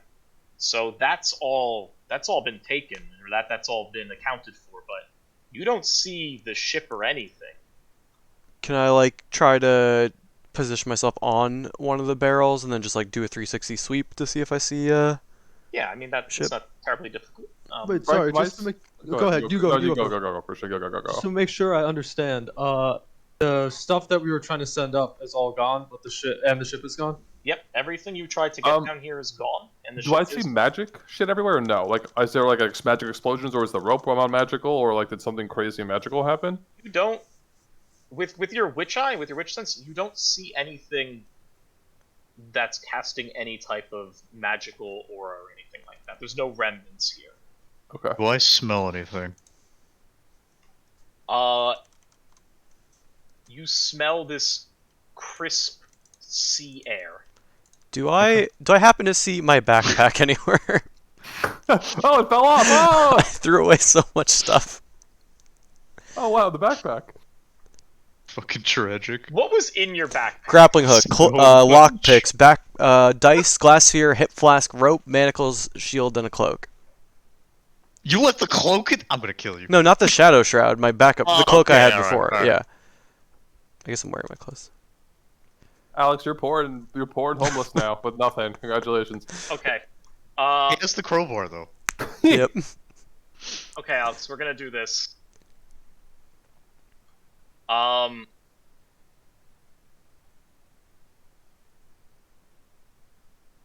Odds or evens? Oh god. Buck a W. Odds or evens for your pack to just be floating here? Evens. Let's see it. What do you want it on? What dice? On a D20. Evens for your pack to be floating here. Yep. Watch the 16. Oh, 18. Okay. Your pack is Woo! when you're scanning the horizon here looking for the Blackfin, you notice that seems like there's this sack that's just floating here in the water, and your heart's racing, and then you take note of this, and you can let out a sigh of relief. It seems like your pack was at least thrown overboard I'm going to or left behind. I'm gonna dump all the diving stuff a little bit away so it doesn't bonk people on the head, and then try to just secure my bag and wait for the other climbers to get up. The rest of you who are climbing and Bagoosh will slowly make your way up. I think next it was I rise. Boris, me. then Shaydell, and then Bagoosh. Actually, Bagoosh would probably get up. He could go all the fastest if he wanted to. Yeah, I mean, I don't know how. I do not wish to contract the Bens. Yeah, so Exactly. Loris, you get up next, and you're greeted with a very similar sight. So Joe, where is everything? yeah, bad news about that. I think they took everything, as all these barrels are not the defoliant, and the ship is gone. My stuff is here, so they had the decency to throw it overboard or something, but I think they abandoned us, or someone stole the ship. Got it. Yeah, I don't think the first mate would abandon me like that, but maybe I like your first theory that they were spooked off, but maybe the captain is the greedy bastard. Who knows? Maybe it was the turtle. Could have been the turtle. Oh, you guys saw that? I didn't see it. Sorry, that was out of character. Oh, I wasn't Yeah, sure. I don't actually know if we saw it or not. Oh, you I thought saw we it. did, It was yeah. We saw. happening. Okay, we're fully impressed with Loris then. I'm like, oh yeah, it's just sea creatures, you know, and I'll pet Razor. I mean, And Shaydell, you come up. I make some comments about fucking dark elves, you know, traitors, unreliable pieces of shit. I'm not sure I can rise. He's We're just- gonna figure that one out together. You're just So walking how- along the seafloor, how far I are we guess. from the island? Okay, I'm gonna pull up the map, Because and I'm gonna post the map in on Roll20, and we're Okay. going to pinpoint basically right where you guys are. Let me 'Cause just go find in it. theory, we could send Razor down and have Sturdy Bark follow Razor to a place where we can pull him up collectively as a squad. or you can just walk to. I where can just it comes walk to up island. I think onto he'll the just island. walk. Yeah. He'll probably get there before we Oh, do. it's true. We're If swimming. the land is like if I the don't have to breathe, homie. yeah, as long as the sand is like walkable, you're good to go. If it doesn't have like Yeah. big drop. It is. Let me. I mean, maybe a shark will try and take a bite out of me, but I don't think I look that appetizing. So I have to just find out exactly where you guys are. yeah, Let me pull out the. I'm like Pull it all 80% sure I can't rise. I weigh like 800 pounds. Yeah. Well, more importantly, you're made of metal rather Yeah. than wood, so Okay, like I know where you metallic guys are. wood.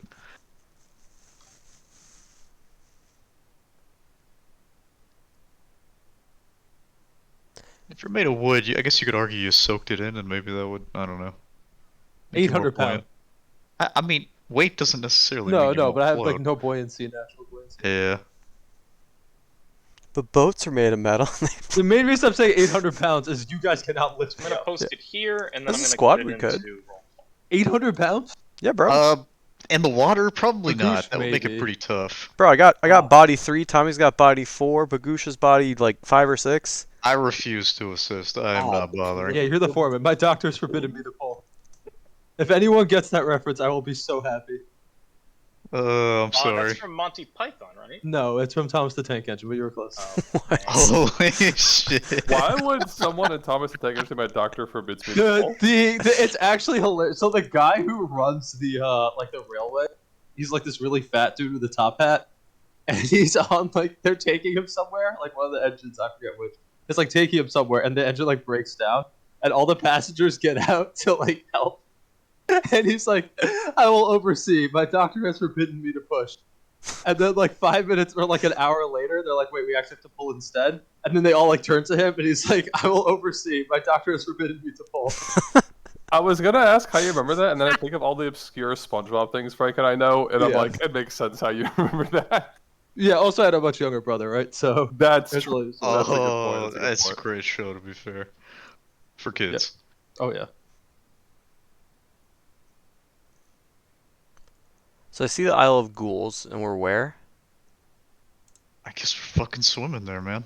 Wait, the ghouls were on the island? I thought we fucked on the boat. What's the name of look it? at We don't the know. yeah, look at the No, I'm northern part of looking, the I'm map. looking. I'm not seeing where I am. I don't think we know yet. Me specifically. Can't seem to, there we go. Okay, actually, I guess the Okay. question is, are we On- close to the island or to the On juttings? Roll20, I put in. On Roll20, I put in the Searing Sea, but you could also look at it on Discord. Like in our journal, or It's under handouts. I don't think you shared it with us yet. Oh, rip! Ah. So it'll say shared with it. It'll have nobody, and you just sit everybody or the party or something. It's like Show all to players, everyone. all players. Yeah. There we Oh, go. here we go. That's a beaut. It's Oh under black baby. now. You are right about where you see that. You see where that like volcanic cloud is that's coming over the The far sea. right. Yeah. Right. It's between like the Juddings and the Isle of Fools. Yeah. Yeah, you're right about there. Okay. Like at the tip of the smoke there, or Closer to like The orange part or closer the to Isle the of Fools? orange part. So Wait, you're s- close. You're Oh. fairly close to the Juddings as opposed to the Isle of Fools. Gotcha. Where do we think Okay. we're more likely to find a ship? we're not I- likely to find a ship anywhere of these options, to be honest with you. If we're discussing that character, I'm going to say, let's just get to land and then discuss. So whatever landmass is closer, I don't care Sure. if it's the Isle of Ghouls or Juddins, I'm going to suggest we go there. Just saying. Well, I don't know if I can hear you guys. If it was up to Sturdy Bark, I would walk directly to Ampelgard. Just walk. I think we And would then I would sink that guy's starve. ship. Oh wait. Here's a plan. We use the Ether Sea cloak.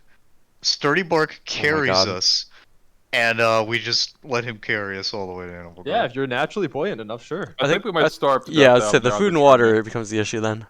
I got rations in my pack, dude. We're fine. Do we think those are functioning that was underwater? We No, will we're in literally, the fucking Ether Sea cloak. It's like we're not underwater. we No, will it's just literally you get breathe. eaten by an ogre. Oh, Alright. that's true. Oh, But yeah, I'm gonna suggest we get to land, and if I'm willing to hear other sides in character, out of character, whatever. I would ask. Okay, can we look at the float Sam and see what direction the tide is pulling? Like, are we going towards the Isle of Ghouls or the Juddings tide here? is pulling towards the Juddings. So Okay, tide's well coming then, in. we're gonna be following that. We're probably just gonna be float on the float Sam onto the fucking shore. That's probably what we're gonna do. So, should we head I to can land send and Razor send Razor down? I'll send Razor down, and I'll have him chomp. Not menacingly. I don't even know. Chomp like in a follow me manner, and like kind of swim in a direction, and chomp if he doesn't follow. And it will just go towards the Juddins, and I'll pray that Sturdy Bark. I'm very good at interpretive dance. That's right. Krishna only Bagoosh. plays interpretive dance characters. Bagoosh, you managed to rise. Has the beds destroyed I was me? gonna say, have the beds taken him? No, Okay. no, My but power is beyond reckoning. Wait, but what you, was but you rise. what was the pulley attached to? They just jettisoned it. Ship. Yeah, they fucking. But like we just climbed, bitch. up the whole rope. It was attached to the barrels. Oh, gotcha. Duh. Oh, Yeah. okay. So at least they gave us a way to get to the surface. They could have not even done that. Bro, I'm sinking their ship. I'm sinking the black. Oh. Are we No, pulling we're the barrels to taking shore the as well? Blackfin. We're Or pirates are we just now. leaving all the jettison stuff off, or are we fuck it? What are I we mean- taking to the shore? We should give it a once over to see if there's anything useful there. We found a backpack full of stuff. I mean, I think it's gonna go to the shore with us.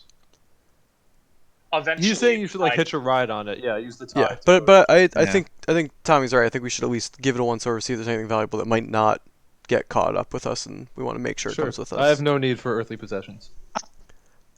You can do the try. I was just thinking anything valuable if you're Yeah, looking for I something agree. important. I'm still on the seafloor. I don't even know what's happening. Yeah, you're just following a fish. I'm not even following a fish yet. I We figured said they, Razor down. I figured they threw the barrels in there that had like the fucking. Well, maybe they threw the barrels in there that had the Leviathan meat or something like that. Well, someone who's good at investigation can make a whatever an investigation check is in this game. Awareness. I guess it would be an Shade. awareness check, so that would be me. I don't know if Frank wants to do that or not. Yeah, that's fine. Okay. What do your I can't dwarf eyes believe he see? abandoned us. He seemed like such an honest guy. Am I smelling this or am I doing anything? You can smell for food. It's important. It's important to know if it's a test based on smell or not. So- Well, you gotta tell them what you're looking You're for. looking for food. What were you looking for? Actually, sorry, I mixed it up. The smell would only come into it'd only matter if it was like ether gold smell. Never mind, that doesn't So matter. what exactly are you trying to find? I'm just trying to find what if there's anything valuable in the float, Sam, that I need to grab. Okay. So floating on this barrel and looking out, you can see that there's various amongst the flotsam. You could see various other barrels that are very clearly not the of the same kind that you are floating on, and they look to be sealed. So you can tell there's other barrels out here floating, but outside of that, you can't tell what's in them from where you are. Okay. Can I kind of? Is there enough like rope and material to kind of tangle them together so that when they float towards? Oh yeah, you got a shit ton of rope beneath you. Okay. Can I do? Can I do that? Like, can I? Yeah, but between all of you, you can string together some type of. I don't want to assume like a raft or anything, but you can definitely string together the rope and try and like get everything on. Probably can't make a raft in the middle of the water, but Yeah, we just want everything fast connected, more or less, is what we're looking for. Yeah, so you can give me a. You can give me a. Yeah, you're pulling the rope up. You're getting everything together, and you're like basically roping everything together.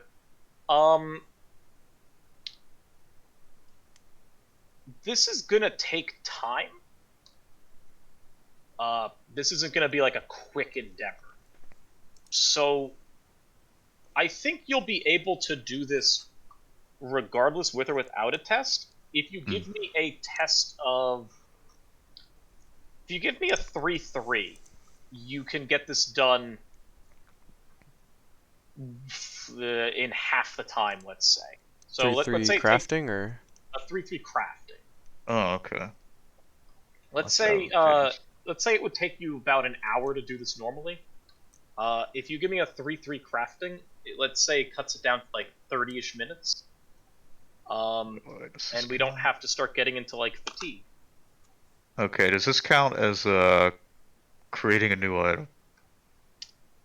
I'm gonna say no. Okay. Yeah, I'm gonna say no. crafting the item boat.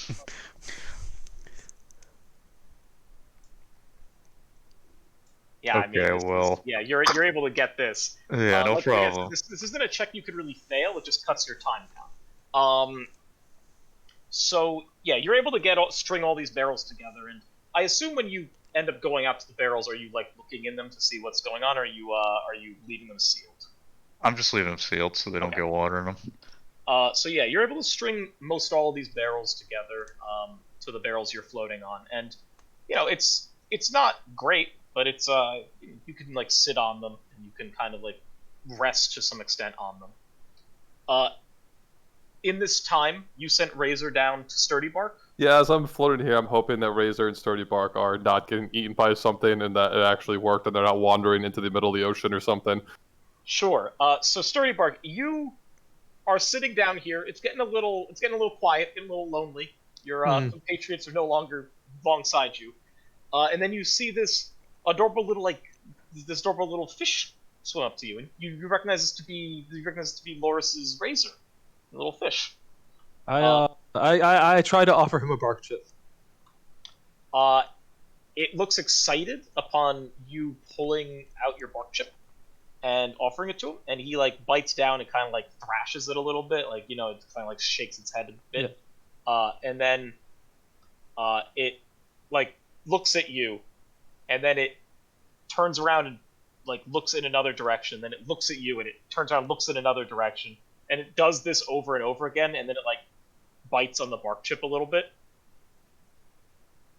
Do I need to make a check? I'm pretty sure I would understand that I need to follow him, but I'm willing to make a check. If you want to make a check, you can give me a animal handling 2-1.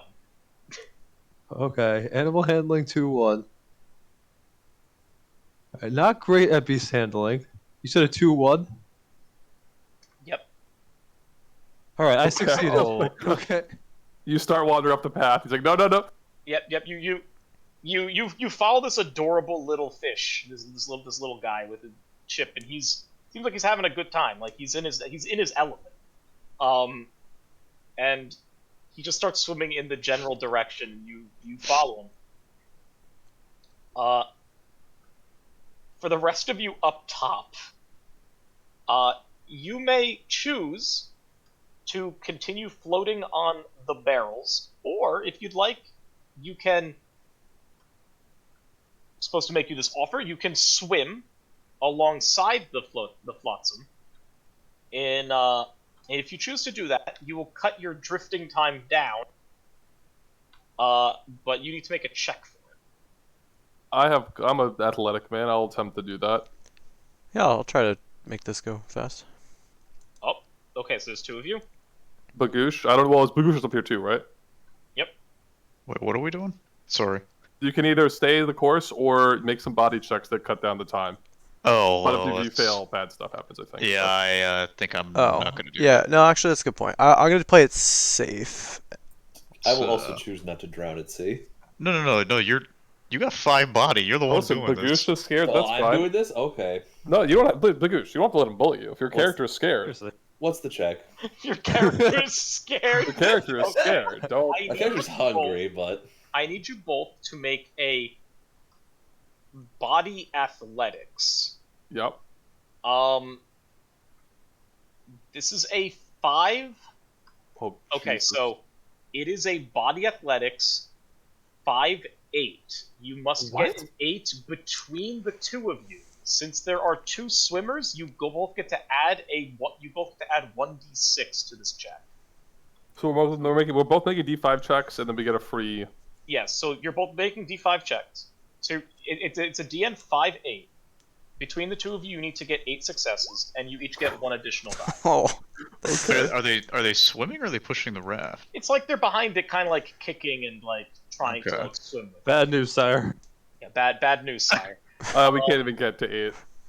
Bagoosh, this is frustrating. You're hungry. Why haven't you eaten yet? Your stomach growls as you look up to the sky and you almost see like this mouth that's looking down at you, frowning.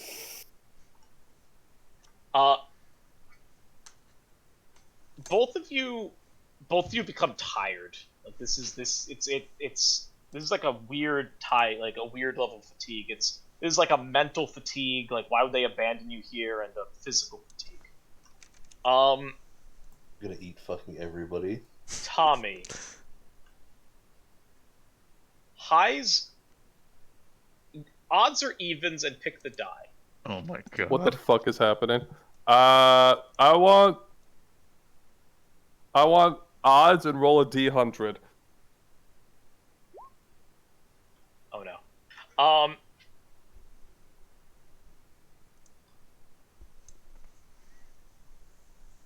So nothing happens. Mm-hmm.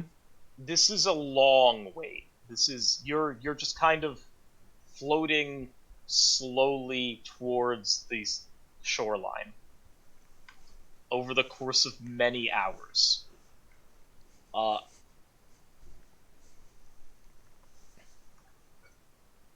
Let me do one thing.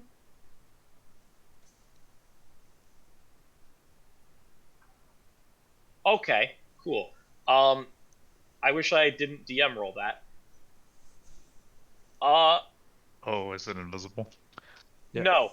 Yeah, because I DM rolled it. I don't know what to do with this. So Sure, you can kill. Like if you rolled a kill, no. like this is the interesting thing here because you screwed this up for me. And by screw this up for me, I mean we have to take this in a different direction. So I rolled in the table and I rolled a 100. on a D100. Yeah, so I rolled on the table and I rolled a 100, which is supposed to do the following. So this is what happens. As you're floating here,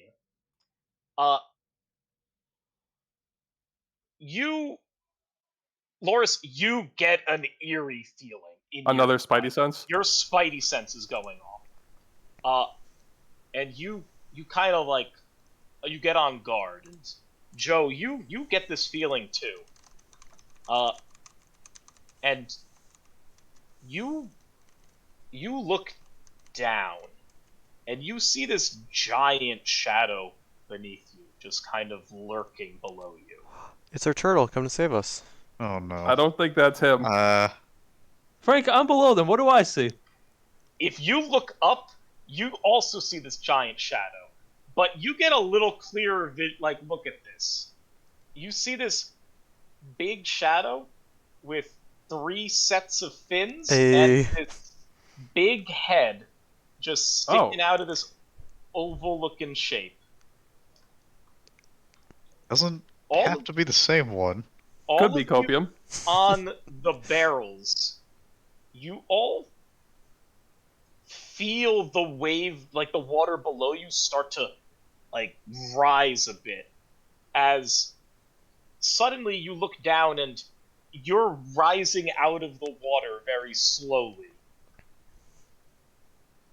And then you just start moving forward Oh my god. at a rapid pace.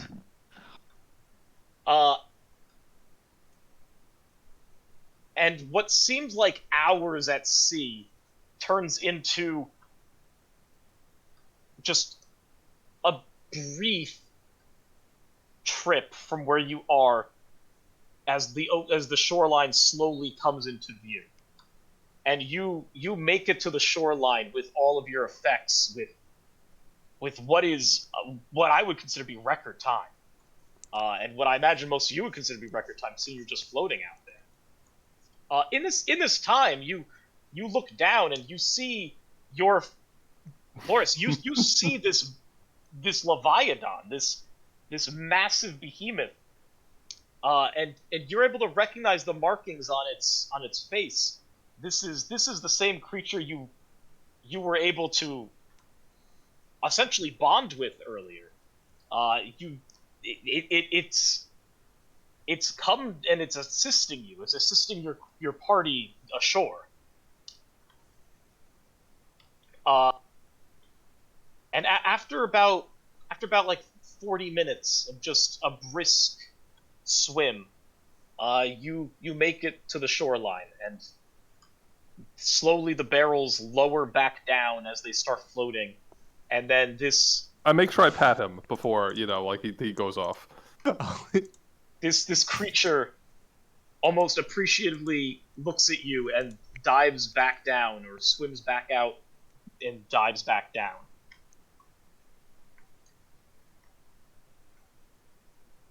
Well, Holy shit. I'm still Ollie, walking. what is this? This is Bagush's frustration. yeah, he's hungry. And you're now in like waist high water with the barrels floating alongside you. Sturdy Bark, Still walking. you see this behemoth. About 45 minutes ago, you saw this behemoth kind of like rise up and then just start swimming in the direction you're walking, in a relatively fast pace. And then you look up and you no longer see the barrels floating above you. I'm gonna look at Razor. Razor's gonna look at me. Yep. I'm gonna keep walking. And Razor's gonna keep swimming. Those of you who, all the rest of you anyway, you're able to get the barrels and everything ashore pretty easily. And you're able to make sure everything's on land.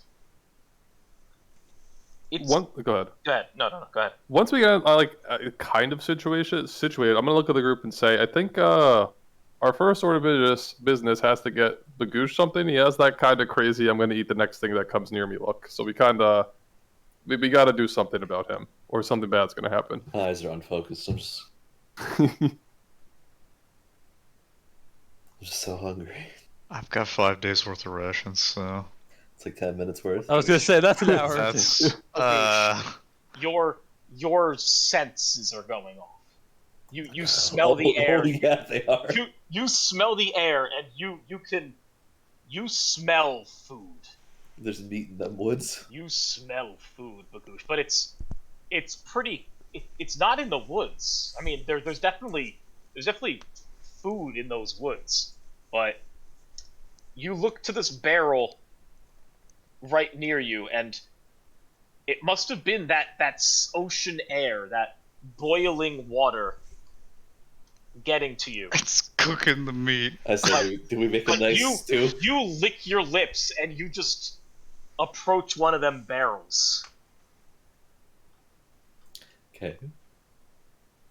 He's not asking for permission at this point, Frank. He's starving. He's just gonna. He's This Are is- you ripping it off with your hands, or are you cutting it open with the I say, sword? is this barrel like open in any way? You use your big meaty hand and just Big, meaty, rip the top of claws. this barrel open, and you just see a bunch of what looks like dried meats just piled in this barrel, or now slightly less dry meats. It's a little on the damp side, but it's all the same to you.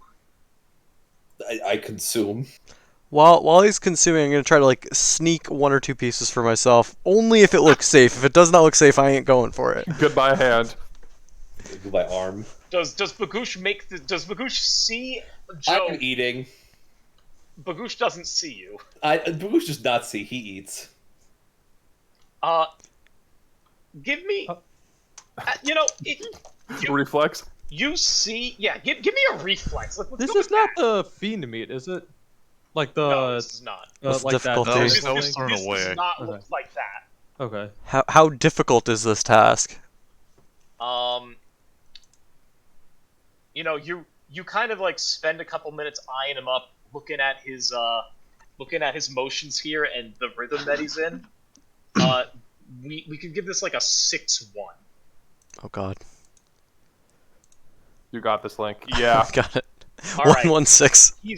You see Bagoosh in the motions. You see how he's going about it, and right when he goes in, just grabs some of that meat and just shoves it in his mouth and starts chewing. In that moment of bliss that he has when that meat hits his tongue, you strike. You just reach out fast. You grab as many bits of that meat as you can. You put it in your you put it under your arm and you get out of there. Yeah, I'll bring it over to the other friends and deal it out.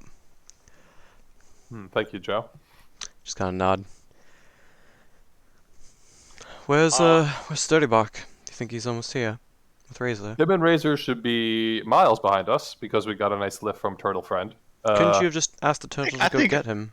I think if I can't Storyboard talk runs, to he'll the be here turtle. pretty quick. Then how did you get it to carry us? I'll just tap on my brain. Are you telepathic or? No, I just see creatures. He made Oh. friends with him. The turtle's not stupid, Well, you know. is it smart enough to get Sturdy Bark? It's smart enough to realize we needed help there. It might not be Yeah, smart I enough think to it saw know us. that the tree needs assistance. I see. But I think Who's Sturdy to say I need assistance? I'm doing great. I got Yeah. my friend. I got this open Sturdy Bark road. and Razor are okay. They're made for each other. They'll be fine down there. All right. We should probably find a place to rest for the evening and make sure it's defendable and keeps us covered from the elements. Yeah, I guess that's true. We got driftwood from the flotsam, right? So Yep. yeah, we can make a fire at least. Sturdy Bark. After about another hour or two, like about 2 hours ish walking, you reach this incline as you just slowly start rising from the ocean. And Yep. when you crest the water, you see your companions at shore. The fire started and trying to work to put together some type of rudimentary shelter. And dry off all our shit.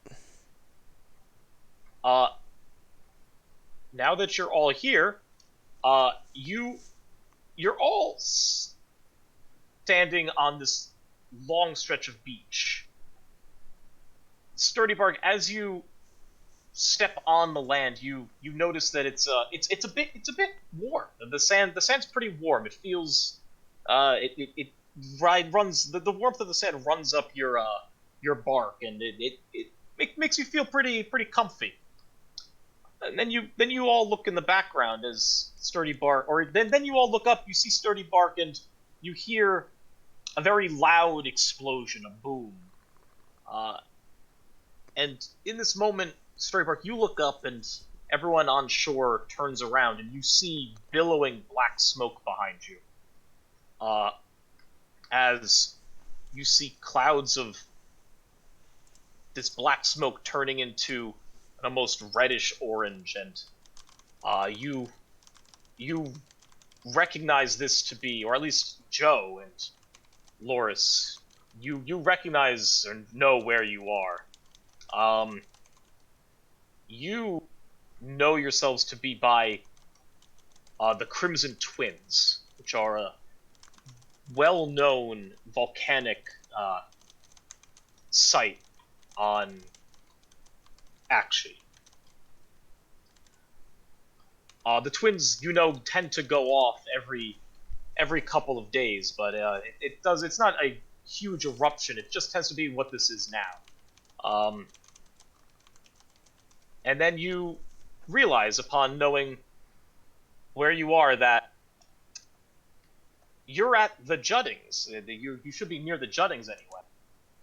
And the two of you are able to piece together, well, the only way back to Anvilgard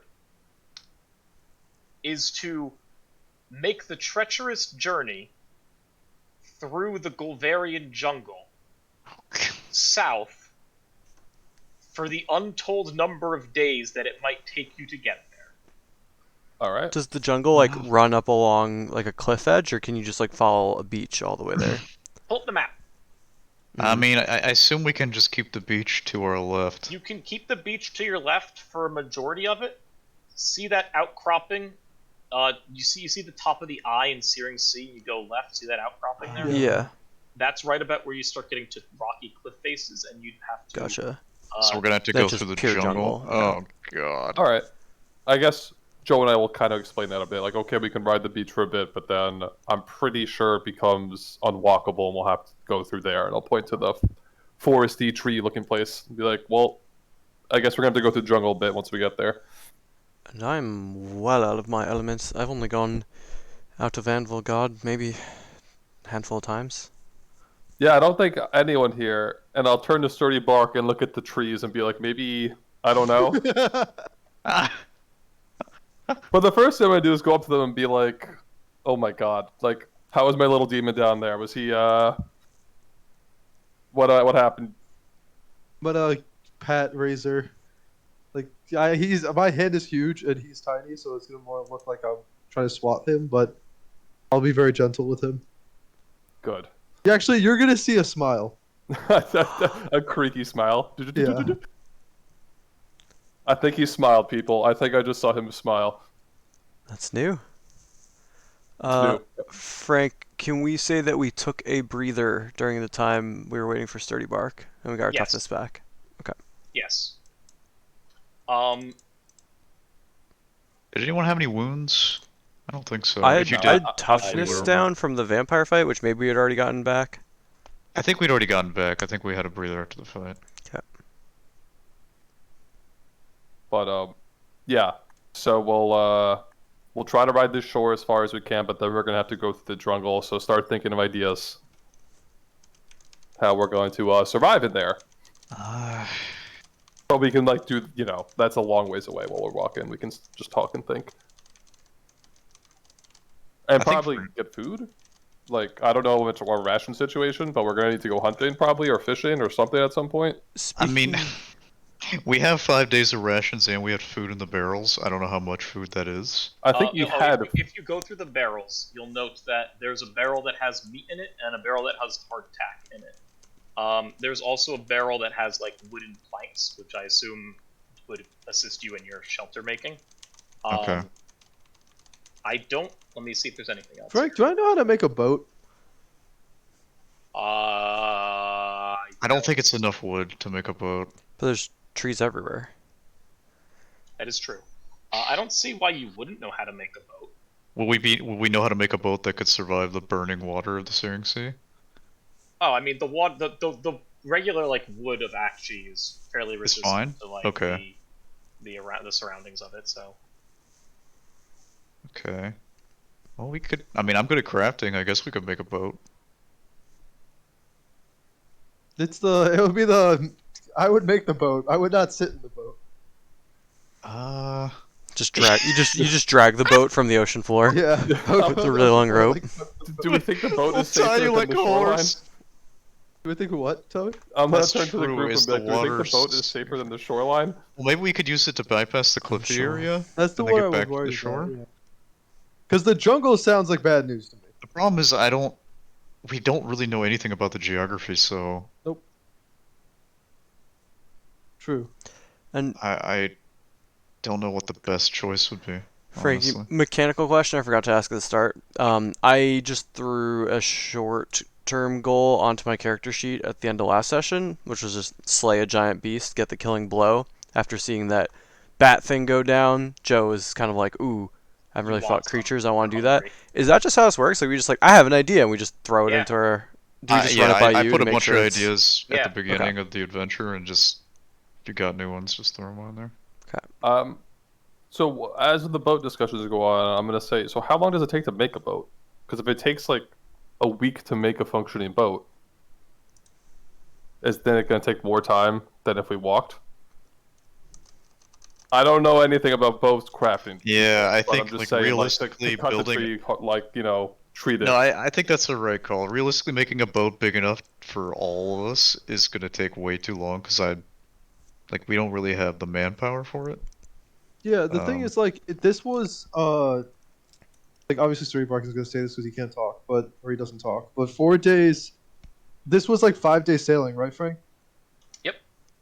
That's like more than 2 weeks on foot. Wait a minute. Do we have a map? We had a... Yeah, we do. We do. Does that have any shortcuts? You mean of the Searing Sea? I don't think we have it anymore. Well, I'm pretty remember... sure the captain kept that. Oh, yeah. Yeah, Like, that's why I'm Sturdy particularly Bark's angry with him. experience tells us that, or tells him that He'd be boats are faster faster to than get back. people. Well, boats are a lot faster than people. Are we worried about surviving 2 weeks with the squad? Would it be possible to like if I am doing the crafting to make the parts for the boat, would they still be able to like put the boat together with I don't know their body instead? They would. Because Do we know people that live or tribes that live in the Crimson? Like, what's in the Crimson Twins? So Lizards. Yes, Joe, you know that there's lizards in there. Not lizard folk, like literally. No lizard folk? Lizards. No, lizard Like the folk. space lizards? You know that there are seraphim that are native to this jungle. that wouldn't be a bad thing. I think. Are they? Sorry, this might be like you guys know this as people, like as players. What the hell is that like? What is that? Seraphon are usually friendly. They're order faction. So why don't we go in there and One of those sentences is definitely true. why don't we go find some other humanoid things to talk to, and maybe we can figure out what's going on. Sturdy Bark is not a fan of this idea. Okay. I mean, what's the point of being an immortal group of whatever we are if we can't just trek through the jungle for 2 weeks? Yeah, also I'll not point to immortal. Joe. Well, Okay, let's take a boat. or just Let's build take a boat. Yeah, like, do we want to build a boat and try our hands at that, or and also, I guess I would ask Frank, like, what kind of numbers for the test will we be looking at to build a boat? Can you say that?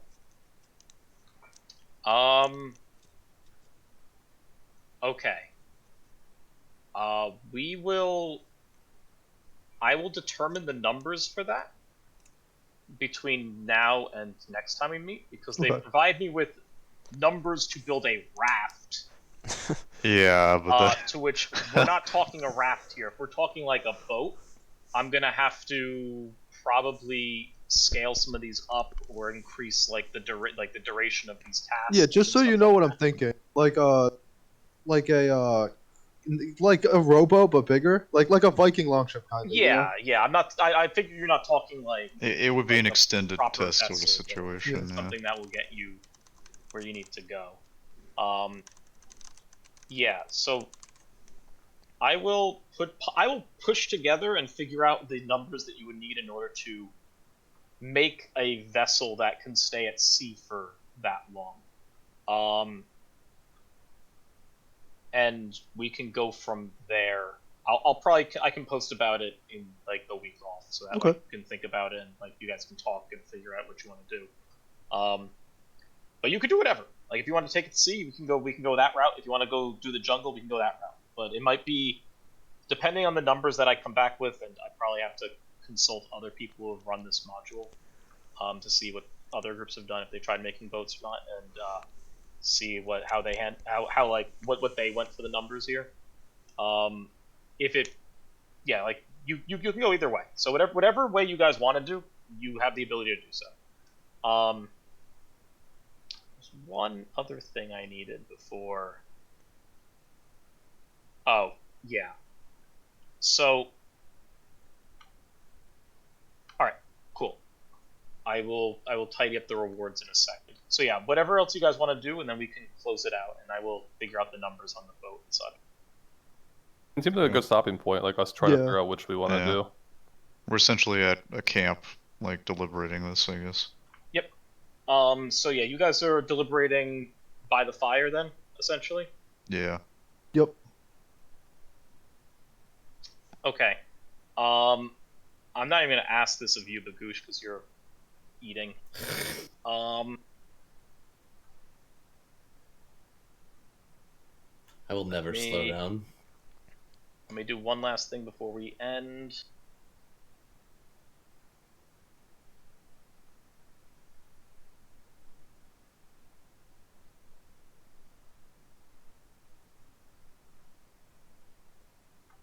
The four of you, not Bagoosh, can give me...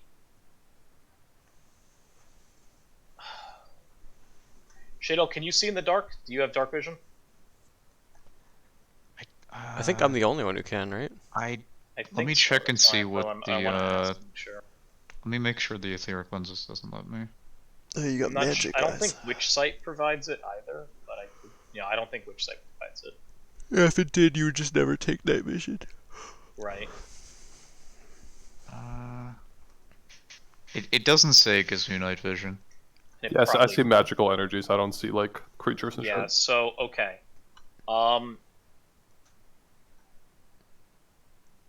So the three of you, not Joe, so Loris, Shadel, and Sturdy Bark, you can make if you believe your character to be like talking and like looking around and everything like that, you can make like talking, looking around, like scanning the horizon, so on and so forth. You can make a awareness 6-3.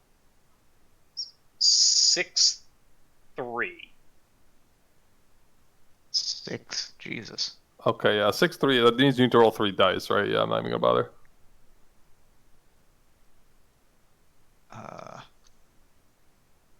Is this hearing based? It is not. This is sight.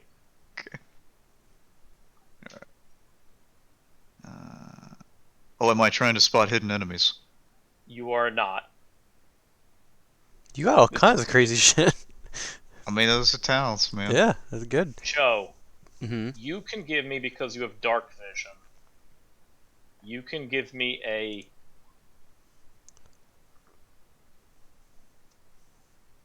It specifically says here, I give you a lower test for this. You can give me a 5-2. 5 to submit. Nope. Okay. Was that including the not suffering disadvantage? You would just tell. Oh wait. I assumed guess you gave them disadvantage. Yeah, I did. Okay. Yep. None of you see it. Don't worry about it then. It seems like... So I guess technically you also just can't make out what it is. While you're talking, you all kind of see something in... something catches your eye, Joe, and then by association, everyone else kind of like takes note as you're now distracted by it. You manage to make out this like large black shadow, like almost silhouette, flying through the air, heading south. So it's kind of it's running south from where you are over the ocean. Should we hide? I'll look through the group, or what is? What do we? It's pretty far out there. Oh, Is it okay. ship shaped or is it animal shaped? It's us. You can make it out to be somewhat ship-shaped, but you can't make out anything other than Do we want to... It looks like a ship. Do we want to make our fire bigger and attract their attention, or do we want to put it out and hide? No, no. I do the hands across the neck. Nope, I mean, nope. I don't know much about the airships, but would you be able to negotiate on our behalf, Shadel? I mean, by the silhouette, does this look like a Carradine ship? This does not. This does not have the dirigible.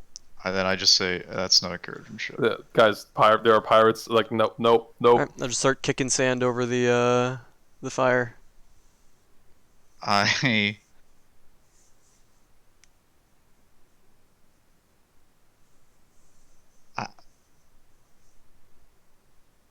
Yeah, I mean, I'm not too worried about it. All right. So yeah, with that, after you see this, you continue discussion about what to do about this boat situation, or if you're foraging out into the jungle. And the night comes in, and eventually, it would be time to rest. So we can end this here. Rewards.